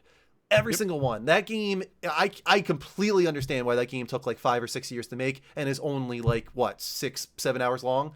It made total sense to me because every frame of that game felt like it was purposeful. Everything, yes, everything felt like it had a reason to be where it was. Yes, and you're right. It looks like this is going to be the same way. Yeah. What do we got here? We're talking over ESO. Shit up. ESO, yeah. Why wouldn't we? Yeah. Here we go. This really did blow my mind. It was a little bit long, I will admit, but holy crap, does Forza Horizon 5 look insane? Astounding. Amazing. Our game looked good. Spectacular. I'm not in the racing games. Anybody here in the racing games? Not as much anymore, but enough to where like I can see something like this and I can go, yeah, I'm impressed. If it's not Burnout, I tend not to care. This was the most impressive thing visually, in my opinion, of the showcase. Just this is open world. I mean, God, look how wide open this is, and everything going on. Oh my God, the material properties, the texture work, the shaders, everything about it. I was like, oh my God, this is insane looking. And then it's got some really cool social aspects too. I thought were really neat. So that's the really cool thing about Playground. They've really been pushing that type of edge for the series, and from what I've done research, like that was actually the really cool thing for me. You guys know how much I like to talk about that type of stuff, and this whole AI that's going to be kind of like following you around, but like kind of going, well, you might like to play with this person, you might like to play with this person. That to me is so cool. And then you're having all your play, like they were showcasing stuff. Like they were like, this was a group that was playing, but they were in completely opposite corners of the map, just doing their own stuff. I mean, to me, that was really cool to see. Yeah, it seems like you're going to be able to drive with your friends as if you were in some sort of club. Yes. Jeez. You might say. You might say. You might say. That is a bummer. That got ruined. But that looks really great. And I'm excited for anybody that's into Forza. Gran Turismo has a hard road ahead of it, I think. I mean, I think Forza's already kind of overtaken it. Oh, I agree 100% it has. Yeah. It's overtaken Gran Turismo. But I wonder if because of that, competition breeds success. I do wonder if they all step up at Polyphony and do some crazy things with Gran Turismo 7 in response to how strong Forza is becoming. It also makes me excited for Fable. Even though I'm not into Fable, I just want to see what it looks like because it's using that engine. Yeah, damn. So then you think about like that whole social aspect now, though. Some interesting stuff that can happen there, right? Yeah, right. Yakuza! This game looks like such quirky madness, and it's I need to play this. Yeah, it's all on Gamecast. Game Pass. Yeah. But yeah, I mean, hey, I'm so happy that more people have gotten into Yakuza and that it's now it's a thing that everybody seems to be aware of. So happy about it. This looks like a quirky, fun time. 2-party animals. I can't wait for this. It really is. And Drew, you should really play Like a Dragon if you haven't, because the gameplay system is more up your alley. Yeah, I should. I haven't get into that. I don't know that it'll ever happen, but I know Plus, that you don't need to really know too much about like Kiryu and everything else that was going on beforehand. Mm-hmm. Yeah. Seeing here Fallout 76. Just Fallout 76. That's it. That's the thing. It was a solid show. Vince and I talked about it after I watched it, and if you're looking at it from a Game Pass perspective, it is a banger of a show. It's a huge banger of a show. Yeah. Yeah. Exactly. As somebody like me who did not watch it from a Game Pass perspective because I don't care about that right now, I thought it was a fine show, definitely below my expectations. I probably would have given it like a 7, where I was like, this is going to be a 9 or 10 for sure. And I was like, okay, that ended up being like a 7.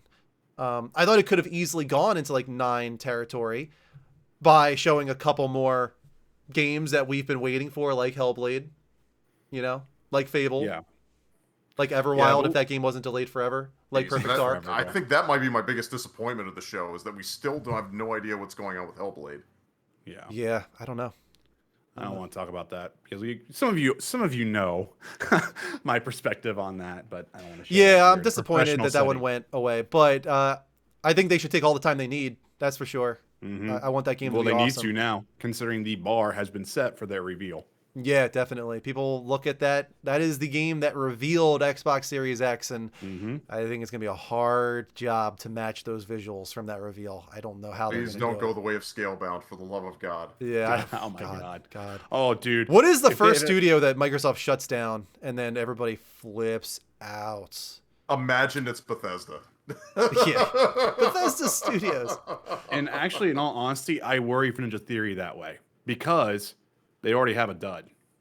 Bleeding Edge. Yeah, I don't know. I think that was such a small little game. I don't think it cost them very much. I don't know. Like, you would think that the infrastructure and their planning around it would likely have driven up like the actual like financial cost of that. So even Drew, I don't disagree with you. I don't think like on paper it should have cost that much, but what they were probably wanting it to be and their expectations for it. They just put out $7.5 billion for Bethesda at ZeniMax. I mean, like, they have money to spare. They can take a couple of losses. I don't think they're shutting down any of these studios anytime soon. It'll just be terrible messaging. On the same token, they need to, you want to see some sort of return on your investment at some point. Like, I agree. But the optics behind them closing any of these studios within like a decade would be awful. I'm dead serious. I can guarantee you that they're going to be closing at least one of these studios before a decade goes out. I don't know, man. I don't know. I think they would eat. I think they would eat a lot of the cost just because they refused that optics for that long.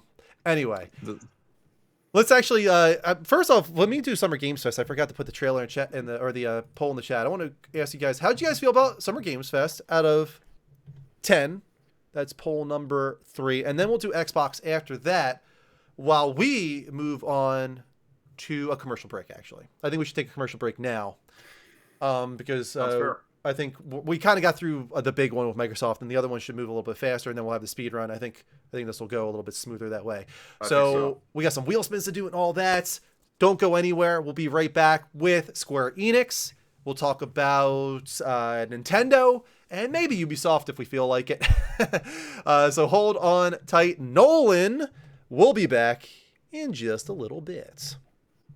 Welcome back, everybody, to Season 2, Episode 3 of Next Level Gamescast, our monthly gaming talk show. Hit that follow button here at twitch.tv/levelupshow. If you're enjoying the stream, turn on notifications. Make sure you get those alerts whenever we go live with NLG on the third Sunday of every month. And I'm also live every Wednesday and typically Sunday with either variety gaming or talk shows. Also, follow Vince and Tom on their respective channels. There's Tom in the chat. Put yours in there as well, Vince. There you go. Give those links a click. Follow Vince and Tom on their channels. If you guys really enjoy the show tonight, you can go above and beyond with a sub, a tip, or a cheer. We're now just 2 subs away from our daily sub goal, which means a goal wheel spin, everybody in the room getting a ton of seasonal points. Also, we have After Show as a possibility tonight. If you guys want to keep us around to talk about anything and everything in After Show, you can do 30 minutes through a cumulative total of $30 in tips tonight, or if you guys get up to $60 in tips together, we'll do a full hour of After Show talking about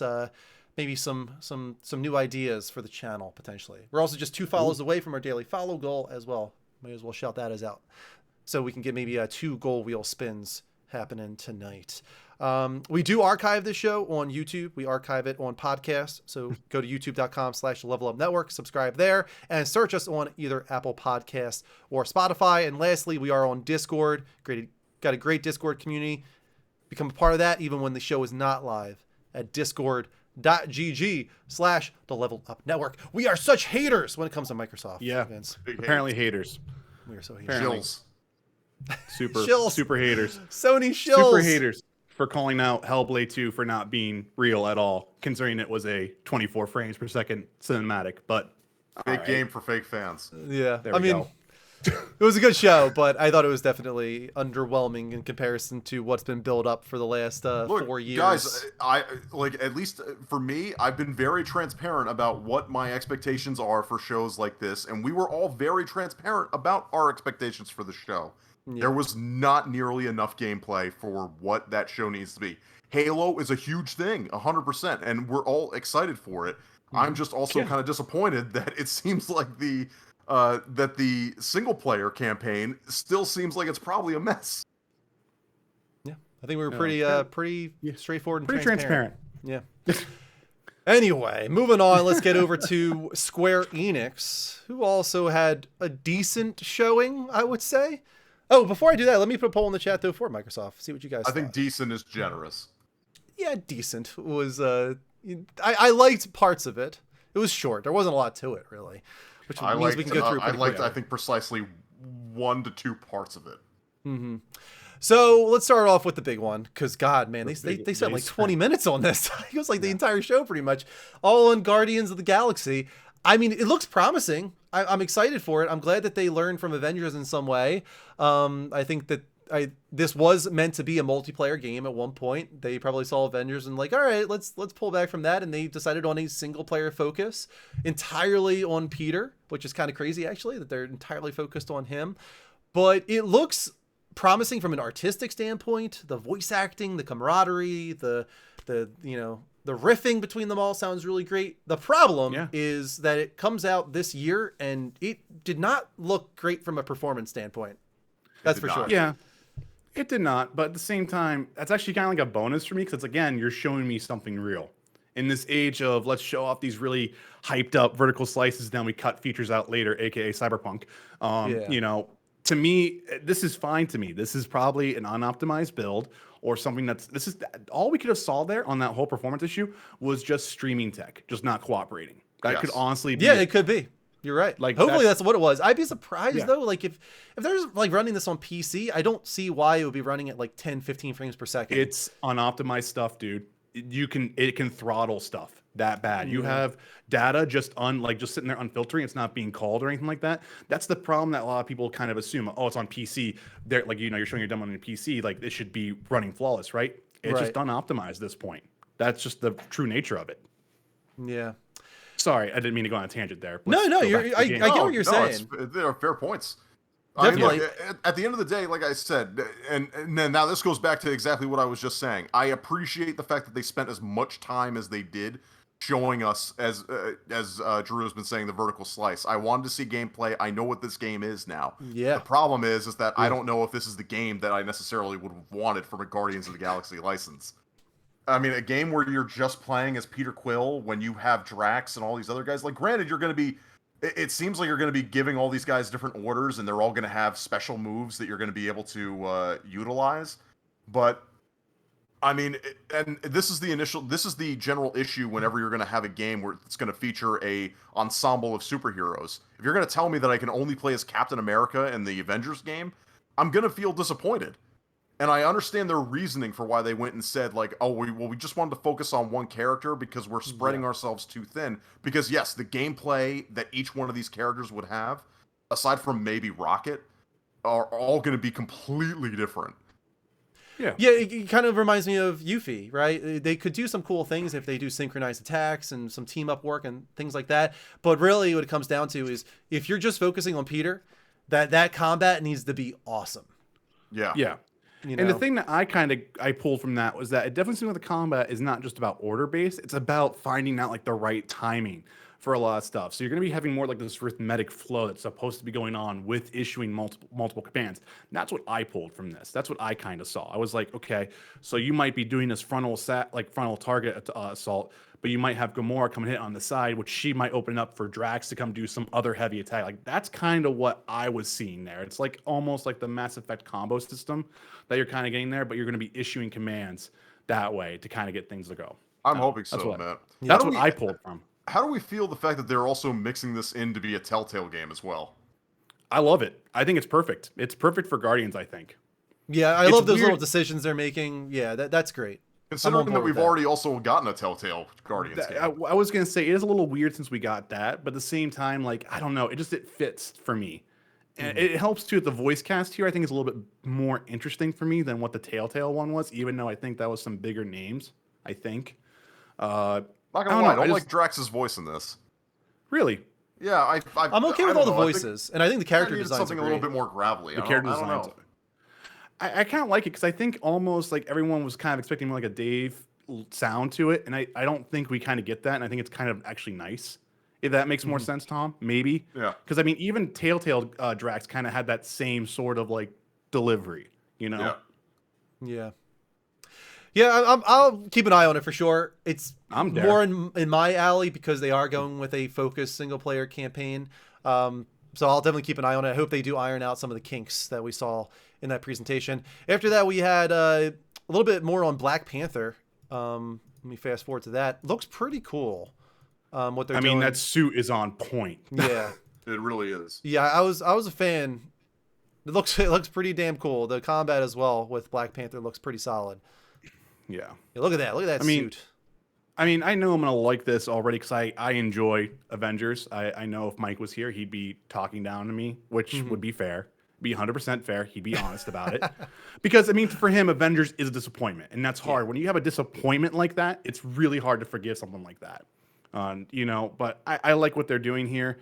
I hope they can right the ship because they're games of the service. And they're going to be getting to the whole year one anniversary and still kind of half sinking. Like Destiny at this time had Taken King come out, and that was the big change. So hopefully War for Wakanda is that for that game, but we'll see. Well, and honestly, this is a game that needs a win, and this is not in the speed run, so I want to touch on it real quick since we're talking about the game. I mean, the fact that they're even having these issues now where IP addresses are starting to get are being shown due to a bug with the new update. I mean, jeez, dude. I mean, these guys really could use the win, and hopefully this puts one in that column.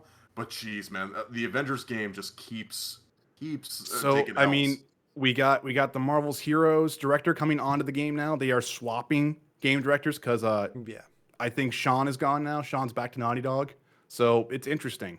We'll see what happens. Got this Hitman sniper game there for a second. Yeah, it's a mobile title. Yeah, a lot of that kind of stuff here. You know how much I love Hitman. I was like, I don't care. This was a disaster. Babylon's Fall. Babylon's Fall. Holy crap! I don't know what happened to this game, but wow. The fact that this is, I'm sorry, I think you and Tom both know how much I like multiplayer games of service style games, right? Yeah. You guys know that. That's my wheelhouse a little bit more. Mike's with that as well as with me.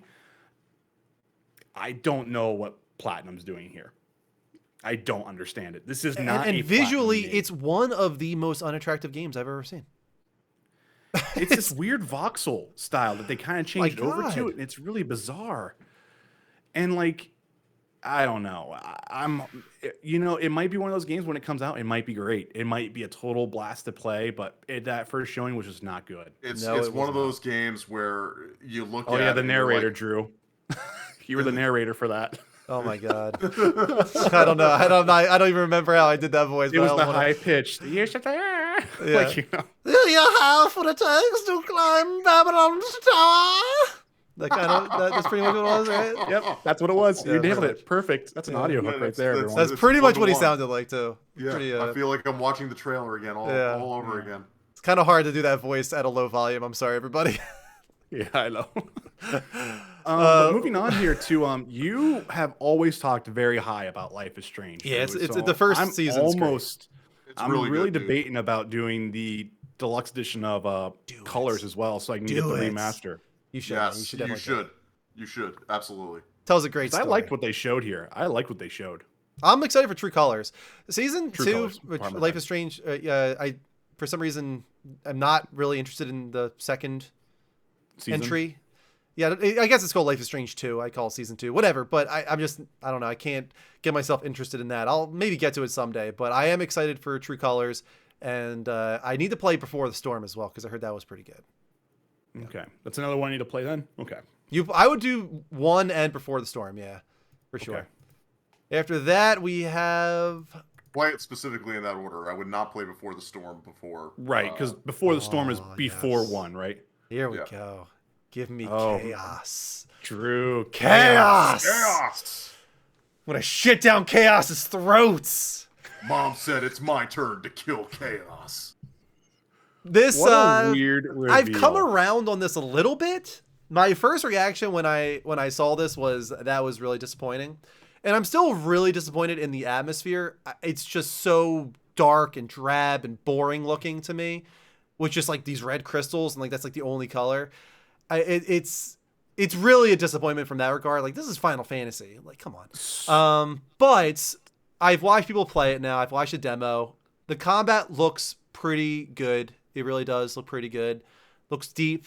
Looks like there's a lot going on there. I still think this has a shot at being a really fun title, but I think it could have been so much more. Remember I think it's gonna be like that Neo again. That we were talking about Horizon Zero Dawn, and I was like, "Hey, why is everybody hating on why it's so colorful?" And what do we want this to be? A 2003 dark draft game? And then I watched. There you go. This game, Case in point. No, I want to play the hell out of this game. This main voice actor needs to tone it down, though, man. No, he needs to ratchet it no. up. He needs to go, yes, yeah, this is... You're right. You're right. No, you're 100% right, though. It's one or the other. He can't stay where he is. He either needs to ratchet up and they need to like just feed into the meme that is this game and go full out, or he needs to pull it back. No, and to me, I love trash. I'm not gonna lie. I love rolling around in trash. You can call me a big old pig. Just loves rolling around in that stuff. This is my kind of like Japanese, just like over the top. What they would think Western audiences would love, because this is very much what this game is. This is exactly what Japanese devs or like suits think that the Western audiences want, and I am here for it. See, I think Forspoken is them getting it right. That is a Japanese RPG aimed at a Western audience. This is, I don't even know what that is. I don't know who they think they're catering to. Of Final Fantasy games. They're so stuck in like the 2006 to 2009 era with that game. I don't know what the heck they're thinking. But the combat does look like it's pretty solid. So that's the most important thing. I'm there for that. The gameplay does look good. Yeah. I think I could see them reacting a little bit to the memic backlash, though. Do you guys remember Final Fantasy 15, the original reveal trailer, how Noctis sounded in that? Yeah, Batman. He was doing his Batman voice. Yeah. Batman voice. Yeah. And then they re-recorded all of his lines. Because of the backlash, everybody saying he sounded like Batman. They re-recorded Noctis's lines because of that. Yeah. So I could see them maybe listening to some of the, in some ways, jokey hatred right now. And like a decent person. Yeah. But yeah, that Square Enix was whatever. It was fine. I enjoyed Guardians of the Galaxy, and I'll keep an eye out for that one. But it was a disappointment for me in comparison to their last E3 showcase. That was my big disappointment. When they did the 7 remake blowout. Yeah, well, think about it. They did that, and then COVID hit, so they didn't have another E3. Yeah. And then they went into this. So, I mean, like, you went from being one end of the spectrum all the way to the other. It was kind of rough. Yeah, here's the thing, though.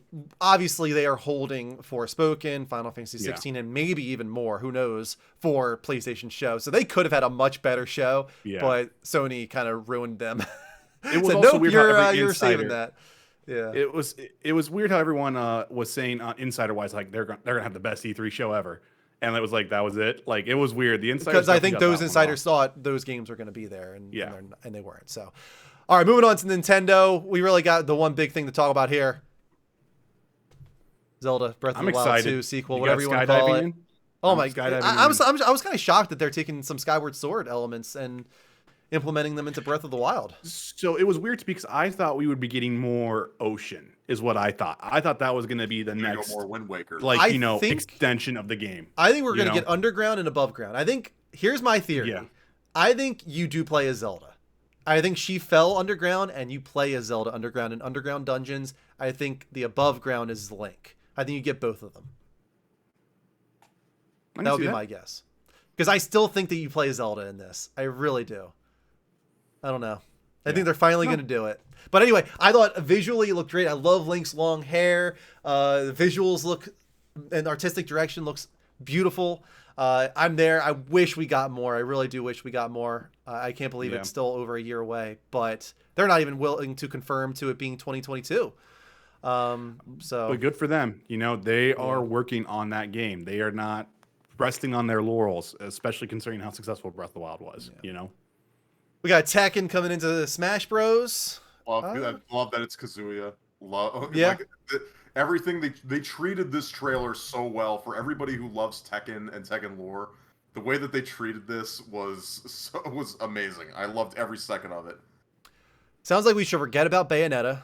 Nolan for a long time. I don't know what's going on with that. It sounds like they rebooted it or something, but Bayonetta is still a ways away from what I understand. This was a surprise. Metroid Dread coming out of nowhere. Forget Metroid Prime 4. Just forget about that. Let's just introduce another Metroid game and actually have this one come out this What's year. better than 4, Drew? 5. 5 is better than 4. Does look pretty her cool. Suit in this. I love her new design here. Yeah. This was a surprise and a welcome one. So maybe I was but a welcome one. Was I reading this wrong? But is this very like a rogue? Like, is that what they're kind of implying here, Tom or Drew? Or is this? Just I did not watch the Treehouse with it.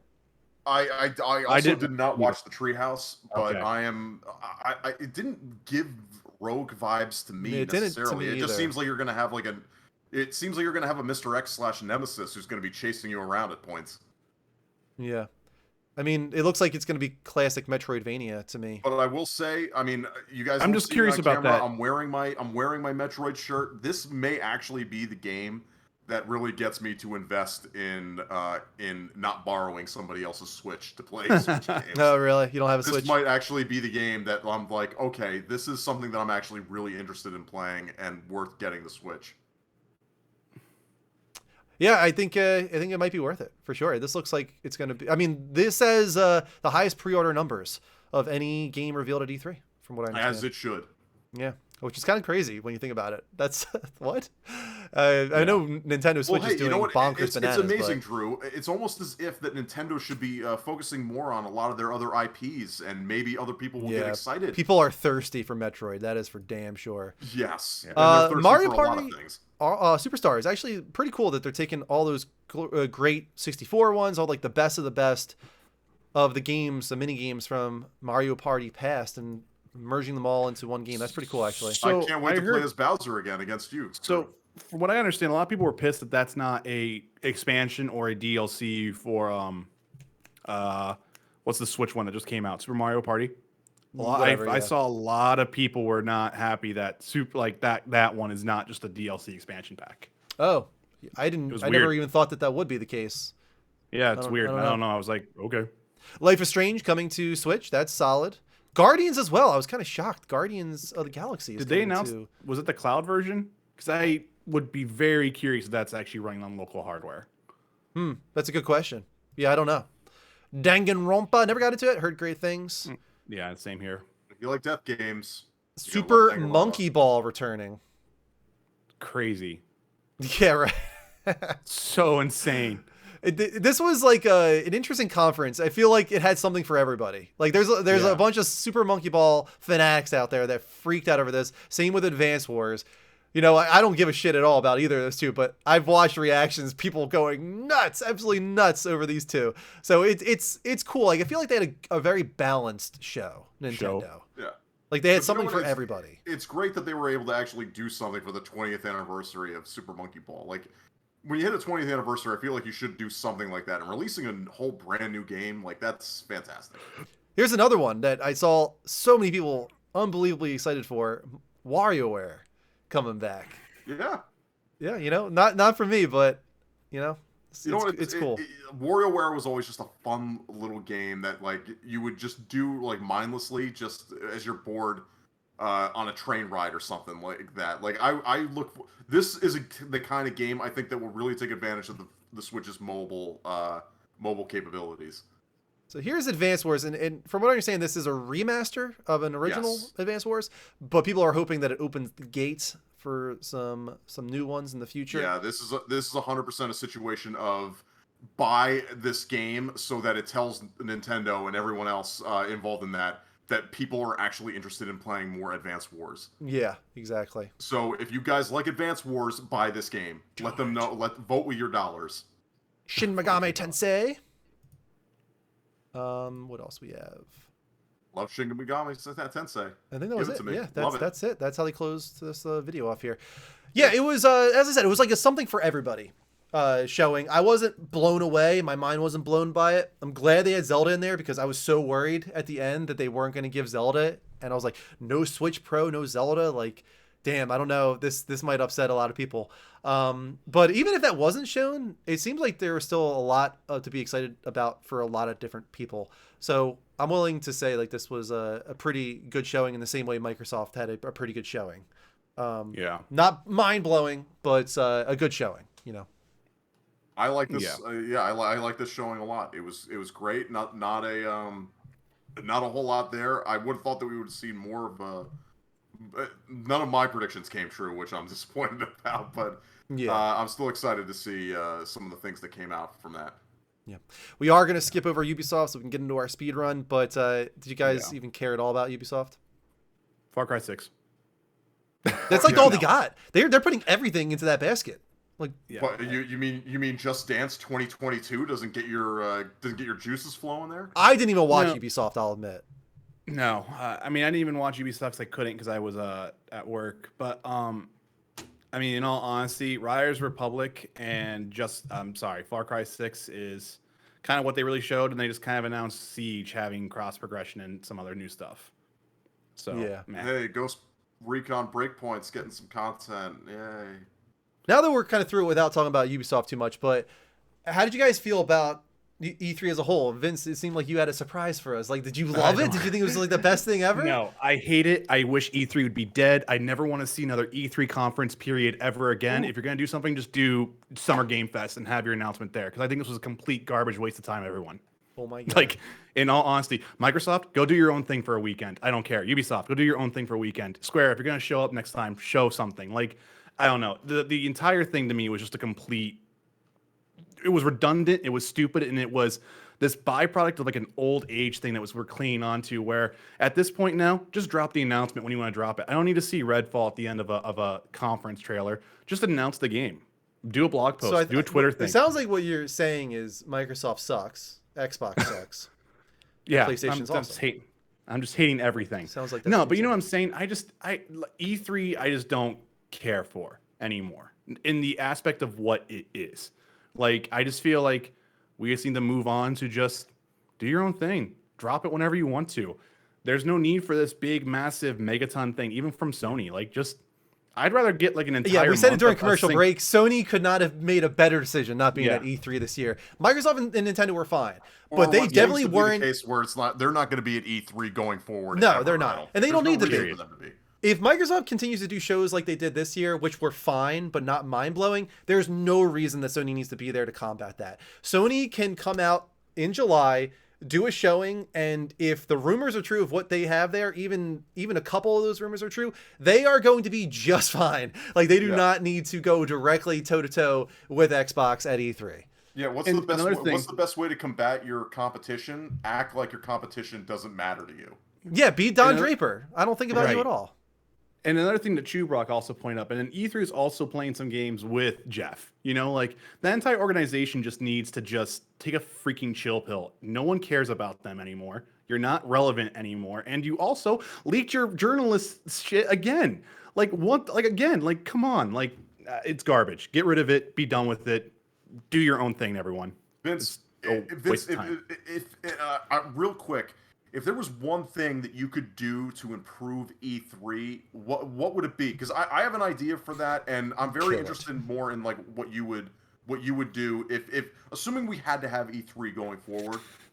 What's like the one thing that you think that would change your mind about E3 as a conference? I don't know, Tom. That's a tough thing for me.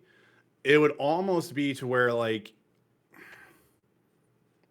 I mean, I'll tell you for me. I can tell you for me. Yeah. You're putting me on the spot. The only way it goes back to me being interested again is if it goes back to the spectacle. That's the only thing that made E3 special and different. Now it's like, why have it be this? Like, Sony Direct, Sony State of Play, Sony Future of Gaming.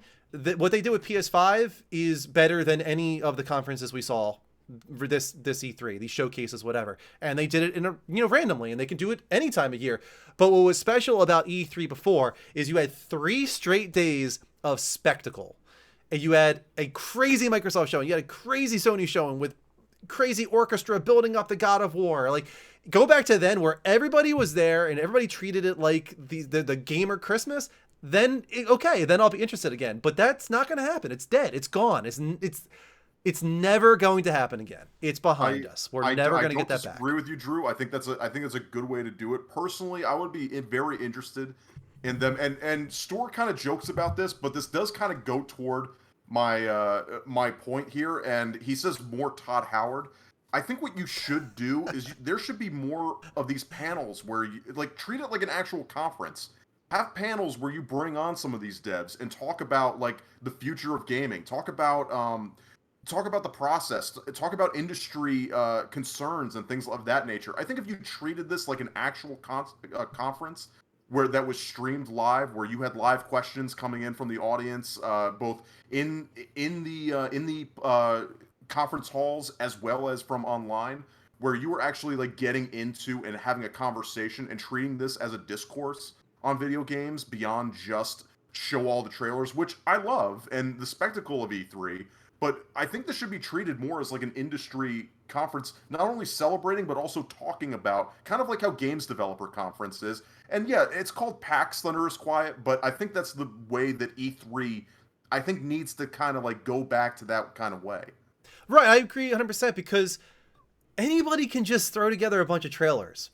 That's what Summer Games Fest was, and that's what Microsoft was, and that's why I don't really like Microsoft showings that much, because literally it's like, hey, all the people that are involved in this, send me your trailer, and then somebody spent an hour throwing it into Power Director, putting them in an order that they wanted, put a couple of little like Todd Howard talks in the middle there, and call it a day. That's all it was literally a trailer after another. That's all it was. Like that's not exciting to me. Like it's gone. The spectacle is gone.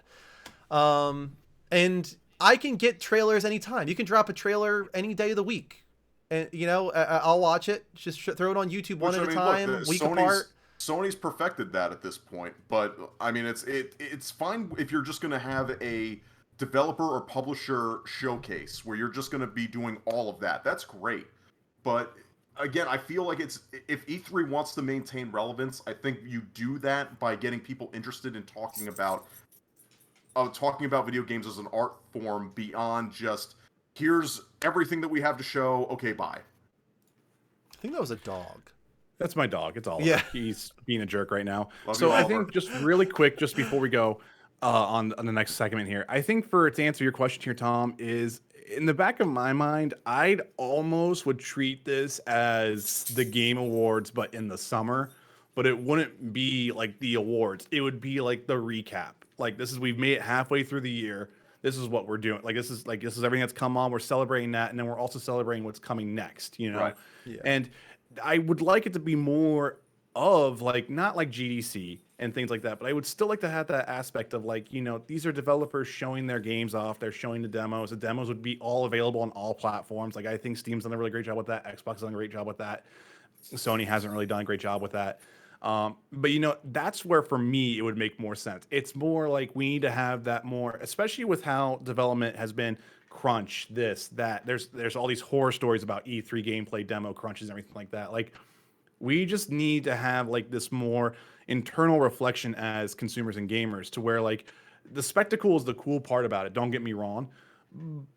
But it also goes, I don't know. It has to be this thing to where we can more set expectations, more align with people. We're not hyping things through the roof. We're not getting these crashing disappointments because at the end of the day, people are making these games, work from home, remote, in cubicles, all that type of stuff. And I don't know. It's kind of gotten to that point to where like everyone wants the spectacle so much that it's kind of like we're losing the eyesight on the development aspect of the games. You know what I'm saying? Yeah. And that's not a criticism to you at all, Drew. That's not at all. Like, but you know what I'm saying? Like, I think you guys understand like where my mindset goes for that. Yeah, I getcha. So yeah, I kind of miss like PlayStation experience. Because that was what was cool about that is you had panels, you had those moments where you just talk with the developers and have them share their experience. Yeah, I mean, dude, when I was out there in 2017 in Anaheim at the convention center, that was an amazing experience. Like I thought that was like a very well done way to do that, where you actually even get, granted this is pre-COVID world, but the fact that you had developers like actively up there and like actually like doing deep dives and talking with you and answering questions, I thought that was all amazing, while also giving you some spectacle of like what they did with the MLB The Show Lounge during that, where it was like a bar setup and they had the arcade mode set up on actual like arcade cabinets, which was amazing. Like, Yeah, for sure. like certain things like that, I think would have been fantastic, and I think E3 needs to focus in on trying to be something more like that, as opposed to just being this is the place where you guys get to show off all your trailers. Yeah, let's move on to speedrun. I don't even want to respond to it, but I think it's ironic that he's accusing us of defending multinational corporation when he is defending a multinational corporation that he's formed a parasocial relationship with. I feel like Olive Tree. I'm not trying to call you out, but what's happening here is that you are sensitive to Xbox criticism. We criticize Sony all the time here. You're just sensitive to Xbox criticism. I feel like that's a little bit tongue in cheek. I just feel like if that's what we criticize them all. Like, we've criticized Sony beyond God knows how much. Yeah, yes. Like we criticize them all the time. It's just when you are connected to a certain ecosystem, you are sensitive to criticism of that ecosystem. You've been just defending Microsoft tonight. You've been defending Xbox, saying they were haters. That's you defending Microsoft and your parasocial relationship with them. It's the same thing. It's really no different. If we're really breaking it down. But anyway, let us move on to speedrun. We have 10 stories. We'll see if we can get through this in 17 minutes. Starting off with, I don't even know what to call this. Let's talk about Abandoned. I feel like we could talk about this for half an hour. Honestly, we could talk about this for half an hour. This is a speedrun, but we could talk about Abandoned for half an hour. This has been one of the craziest stories I've ever seen. But it turns out that Abandoned is not connected to Silent Hill. It is not connected to Hideo Kojima in any way. Well, I guess it still could be.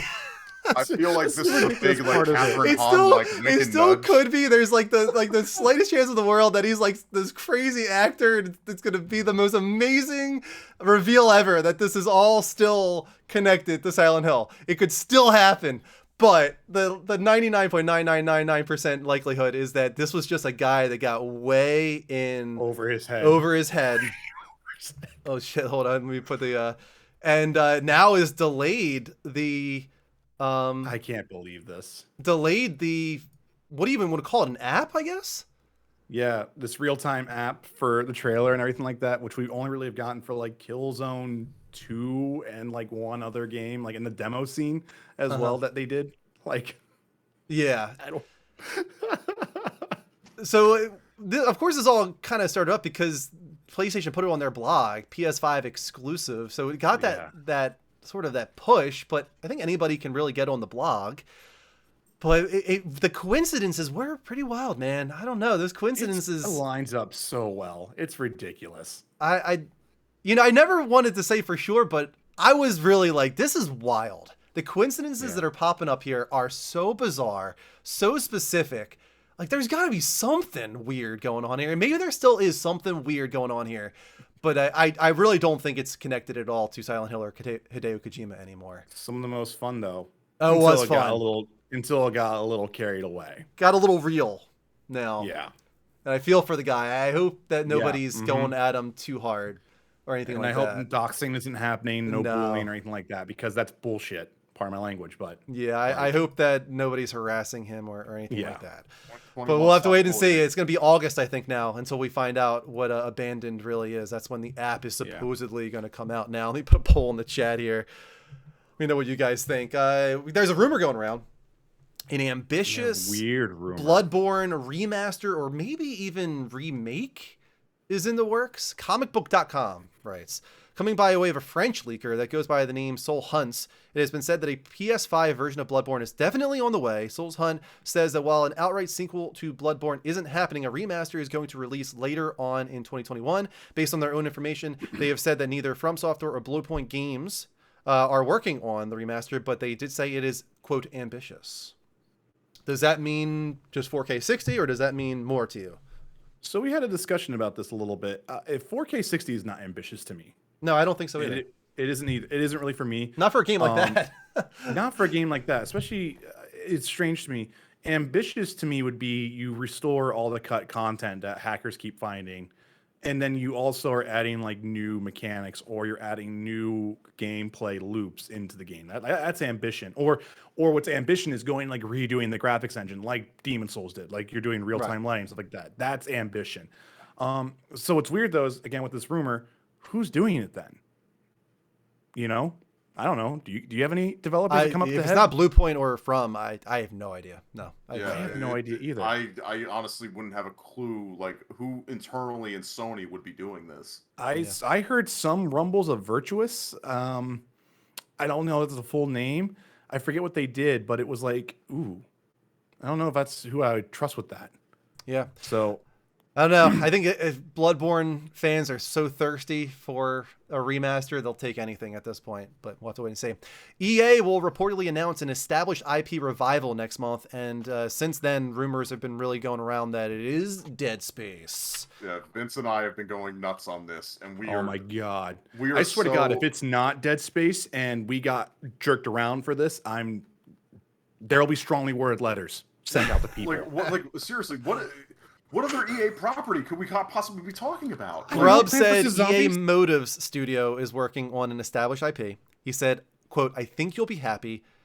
We're going to see it if we're not dead first." Right. That's the big hint there. But then the thing was, Grubb backed off on that and then came back onto it. It was weird.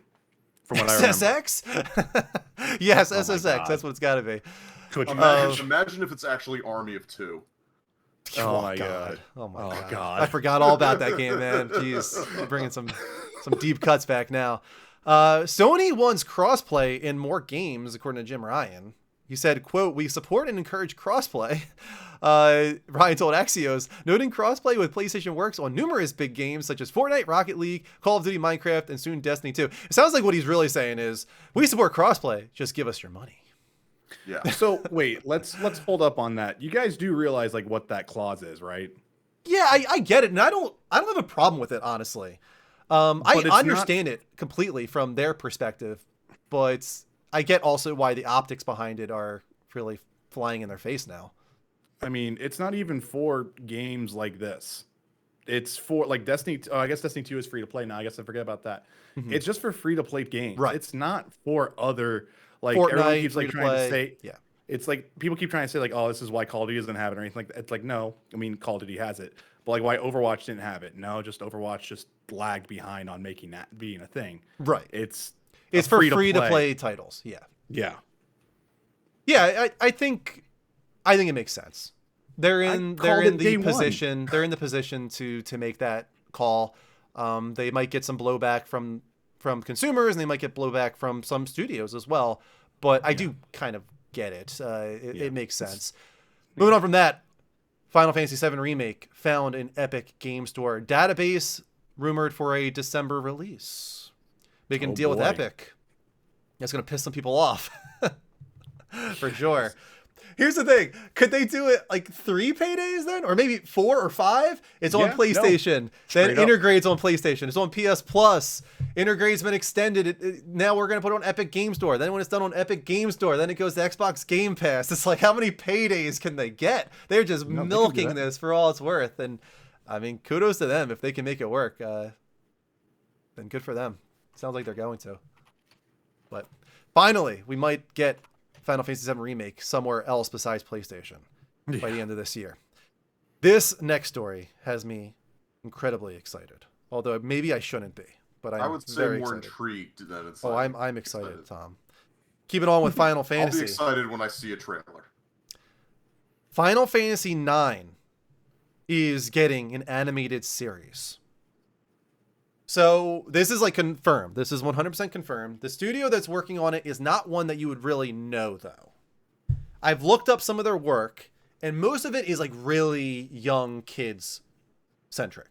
Yes, like I'm talking like elementary school, even like kindergarten type stuff. However, the studio doing this is a French studio that like not even the ones that you would think would be like not even the ones that did like Wakfu or anything like that. So, from what I understand, this studio has helped out Square Enix in the past. I think even with CGI back in like the early Final Fantasy days. They are French, which is kind of funny because there was a French team that worked on Final Fantasy IX. That was one of the most international projects for Square Enix at the time. They had people in Hawaii working on it. And the other thing I noticed looking at their website is their 7 to 13 range animation is pretty cool, actually. They've got some cool things in there to look at. And lastly, a lot of people at Square Enix are very involved in this production. Like, they're not just handing it off to them and telling them to run with it. So Final Fantasy IX is my second favorite Final Fantasy game. I think that the world lends itself very well to a child audience. The themes of the game are very dark and mature, but the atmosphere of the game is very child-centric. So I'm wondering how far they push things, I guess. Like, you know, there are some kids shows that dive into some deep, dark territory. Hilda, for example. I'd be very interested to see how far they're going to go with Kuja's outfit, if they're going to keep that. I don't even think about that. I think about the Black Mages. The Black Mages too, yes. And the morality and how long they have to live and questioning if they exist and all of those type of morality questions, existential questions are what I wonder if they focus on at all. That's if they are adapting the main story of Final Fantasy IX. Who knows? Maybe they're doing something completely different in the world. We don't know yet. Vivi's death. Yes. God damn. One of the saddest things ever. Spoiler alert. Moving on. Scott Cawthon has retired from game development. Like you guys. What is that? A 15 to? How old is that game now? Yeah, no, I'm just joking. But Scott Cawthon has retired from game development. It came out recently that he monetarily supported some pretty disgusting people, in my opinion. Let's put it that way. And he got called out for it. I mean, he's allowed to monetarily support whoever he wants, but his donations are public knowledge, and people are also allowed to criticize him for his donations. So he decided to just call it quits and leave game development. So I don't know. He's going to pass off Five Nights at Freddy's to somebody else, it sounds like. So we'll have to see where it goes. But a lot of support for him, I'll say. I've seen a lot of support for him, and I will also say that he donated big to us for Extra Life one year. So thank you for that. He seems like a very generous person. Yeah. Yeah. Well, wish he wasn't generous with some of the people. One might say too generous. Maybe too generous. Yeah. Yeah. Probably he's got a kind heart, but I don't know. Moving on. Ghost of Ikishima standalone expansion is rumored to be revealed very soon. Standalone as in, like, this could be like Miles Morales standalone. I think it's a smart strategy. Do you think it's PS4, PS5, or do you think it's PS5 only? So here's the thing. There's a case for both. I'm going to assume PS4, PS5. It makes more sense, right? I think so, but too, at the same time, a PS5 only, standalone, lets you bring your engine over, lets you get everything, all those stuff tweaked before you start working on a big scale project. It kind of makes sense as well. But I think that's a very low chance of it being PS5 only. I just think this makes perfect sense, though, with how successful Ghost of Tsushima was. I heard some other rumors about this, too, that this is going to be like end of summer. Like, this might be like a shadow drop. I believe it. I think they're going to show it off at their Future of Gaming, and it's going to have a release date of like a month later. Yep, I totally see it happening. It makes a lot of sense, too, it being Ikishima. And it's available right now. Yeah, maybe. I mean, they might even do that. That's actually been a rumor, too. But Ikishima is a small little island, you know. Yeah. Tsushima goes to Ikishima, which then goes to the mainland, so it kind of makes sense, like, to bridge the gap to maybe their next mainline title in the series. So I could see it happening. I'm excited for it. Excited for people that are excited for it, because I still need to really get into Ghost of Tsushima. Insomniac is building a new team for a multiplayer game. Now, I'm excited. This is like not just multiplayer team. Like, there's like a creative director that they're trying to hire for this. Like, this is like a full-on team. Like, this seems like they are developing a new IP potentially. But that's not for sure. It could be something that they're reviving, which is why we're going to put a poll in the chat. What are you hoping for from the Insomniac multiplayer game? Could it be a Resistance revival? Could it be Sunset Overdrive? Could it be Spider-Man Co-op? Could it be a new IP? What do you guys want it to be? Tom, I'll let you go first. I mean, the only thing that comes to mind, honestly, is Resistance revival. Maybe we finally get an answer to who the heck the Cloven are. Maybe. Yeah. I mean, and that would, if it was Resistance Cloven, I think that would be that's the immediate thing that makes sense to me. Mm-hmm. Yeah. I would don't like it know. to be I'm like, Resistance myself. so like again, I think we're all the same mind. I actually would prefer Resistance, but at the same time, there is a. We've talked about this a little bit on Discord. There's a little bit of an interest in how do you make Spider-Man co-op work, You don't. and you You can. don't. That's the thing. You can. don't. You Stop can. trying to force multiplayer into everything. No, Stop. no, no, no, no, no, no. So like, let's say like this. It's not Spider-Man 2. It's like a standoff, little spinny off title. But I just wonder, could that actual concept work in the sense of like, could you have a smaller open world? Can you have two players in there? Could you team up? Could you split up? Like, there's an interesting concept there that could be explored. I'm not saying doing it for two. Let's be real. I'm sure Insomniac could do something compelling. Yes, I'm Right. sure. I'd rather them just stay focused and 100% on telling a great single player story in this series. But if they decide to go that route, then I'll try it for sure. Moving on.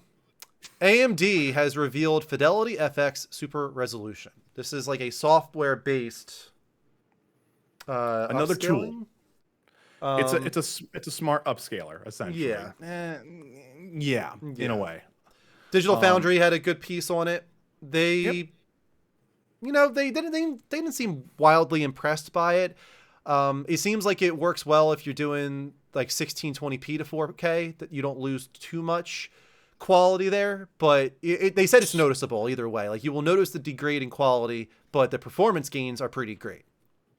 So here's the thing, though. DLSS 1.1 was almost the same thing as well. And look where it is with DLSS 2.0.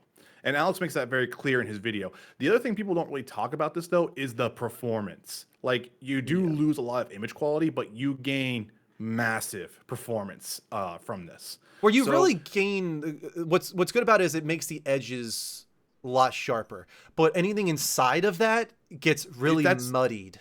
That's the problem. It's just it's a spatial upscaler, if I have my correct terms there.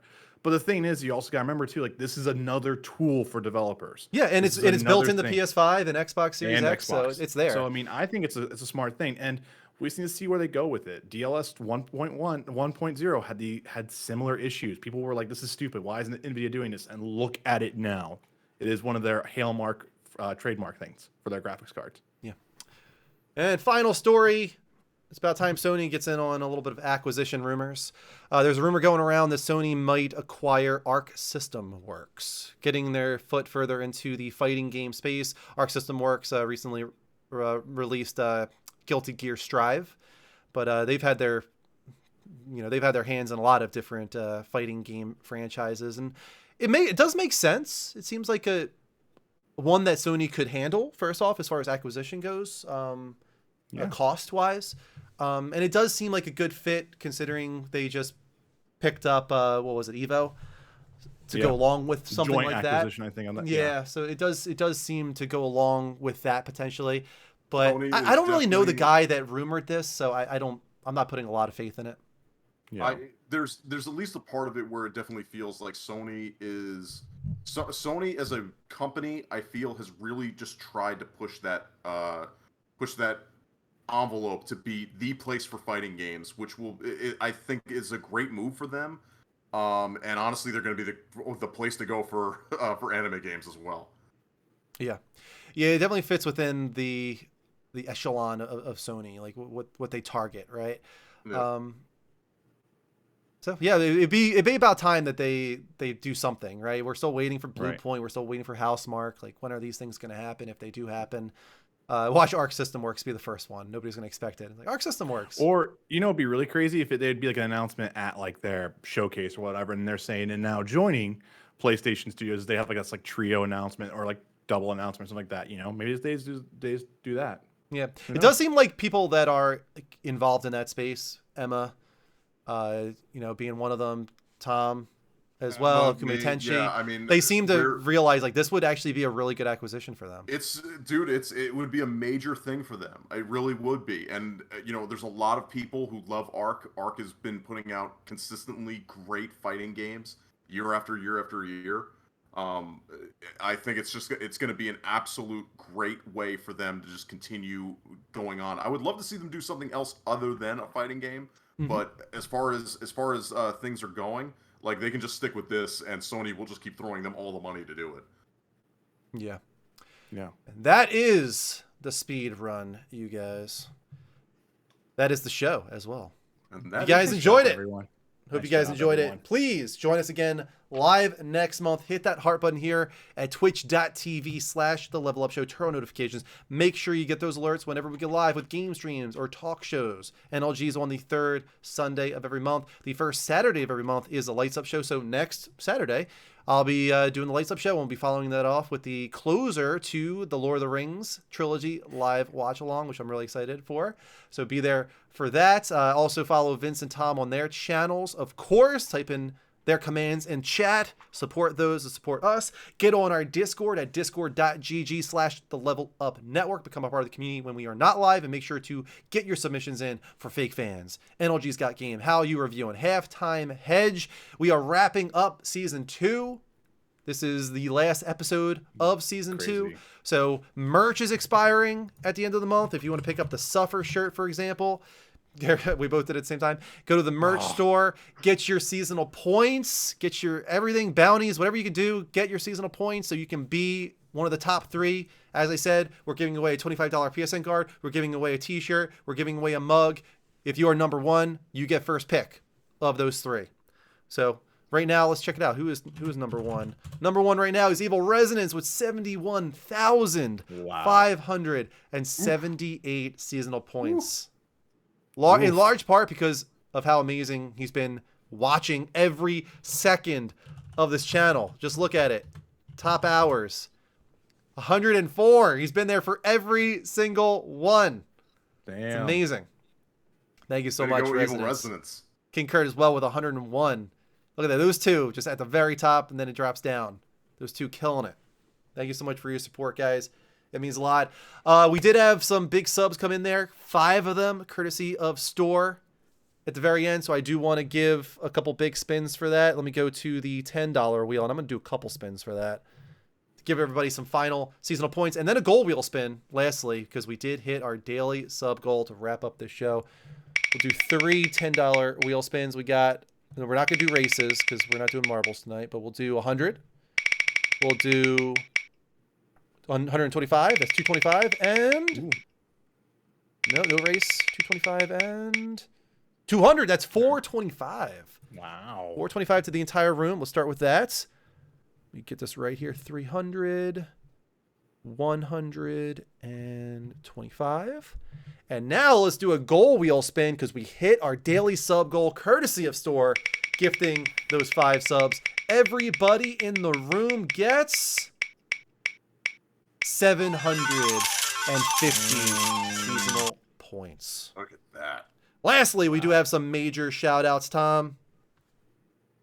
Yes, we do, Drew. We must thank those that go above and beyond to support this show and make it possible. Our producers supporting at $25 and above, either here on Twitch or on Patreon. They are Agent Vincent 4756, fan of B-Movie. Boss 023 Fan of B-Movie. and Duroc11. Once again, they have supported the show at $25 or above here on Twitch or on Patreon. If you would like to be a producer on the show, that is the way to do it. Drew, back to you. Next time. That is a wrap, ladies and gentlemen, on season 2. That is a wrap on the episode and a wrap on season 2. We announce season 3 next month. Classic weapons and armor. So join us. We'll be back on the 3rd Sunday of July with more NLG. But it's not over yet, Snake. It's not over yet. We have one more level. Each episode of Next Level Gamescast will end with a final word. We didn't talk about who's going to take it this month. Does anybody have something to say? Not talking about who's going to take. Here's what I have to say. Xbox sucks. Microsoft sucks. No, I was kidding. They all suck. They all fucking suck. They're Nintendo awful. only makes kid games. Or, you know. No, maybe I do next time- want to clarify, just in case it Yeah. did come off otherwise. I thought Microsoft had a solid show this year. They had a very solid show. I gave it an 8. Yeah. I give it a 7 from a non-Game Pass perspective. I give it a 9 from a Game Pass perspective. Yeah. Because if you are invested in Game Pass, it's amazing what they're giving. Things like even second party partnerships, like Asobo and what they're doing with A Plague Tale Requiem. You know, that's not exclusive to Xbox, and they didn't buy Asobo or acquire Asobo, but It's just on Game Pass. they're getting that game day one on Game Pass. And those, I talked about this with Dave on X1 Bros. Those are the kind of things that would eventually get me to subscribe to Game Pass long term and not just a month here or there, is if they acquire enough games, partnerships, where the games are releasing day one on Game Pass, and if there are enough of those games that I was planning on playing anyway, that it covers the $180 a year that it is currently, who knows what it becomes, but the $180 it is currently, if it gets to that point, then yeah, I will subscribe. Maybe even long term. I still might be the guy that kind of like, hey, I'll do 3 months here, 3 months there for when those games release. But that's what would probably get me in, is if they continue to get the games that I'm interested already. Right now, like A Plague Tale Requiem, I'll probably just buy it on PS5 and spend the $70 on it, or $60, whatever it is, because I want to support those guys. And I'm not yet willing to subscribe to Game Pass, but they're on that trajectory. And you know, and we talked about how if they get up to like 30 studios, which I'm assuming they will get up to like 30 studios, then they could have a game coming out on Game Pass every single month, probably. And then they don't really even need to rely on second party partnerships or even bring in like third-party games at all. They will, I'm sure, but they don't really need to. By that point, they'll really be in the Netflix model. Netflix started off with having everything under the sun, right? And then now you see all that going away to other subscription services because of diversification. And now what are they relying on? They're relying on the countless Netflix films and movies, originals that they're making. Yeah. Xbox might do the same thing where they start relying on the originals, the exclusives, because of all their first party studios, and that will pad out Game Pass every single month, and they can live off of that. I could definitely see that being the trajectory, and it kind of fits with the Netflix model in that way. Everybody should check that out. That should be my final word. Everybody go on X1 Bros, youtube.com/X1 Bros. I had a 1 hour long conversation with a diehard Xbox fan, and the whole point of it was, how do you feel about Xbox right now, what they're doing, Game Pass, their E3 showing? How do you feel about that from somebody that's more invested in the PlayStation ecosystem? And we had a really good conversation. And I hated real hard on Xbox. Yeah. No, I didn't. No, you absolutely didn't. I did not. Did you watch it, Tom?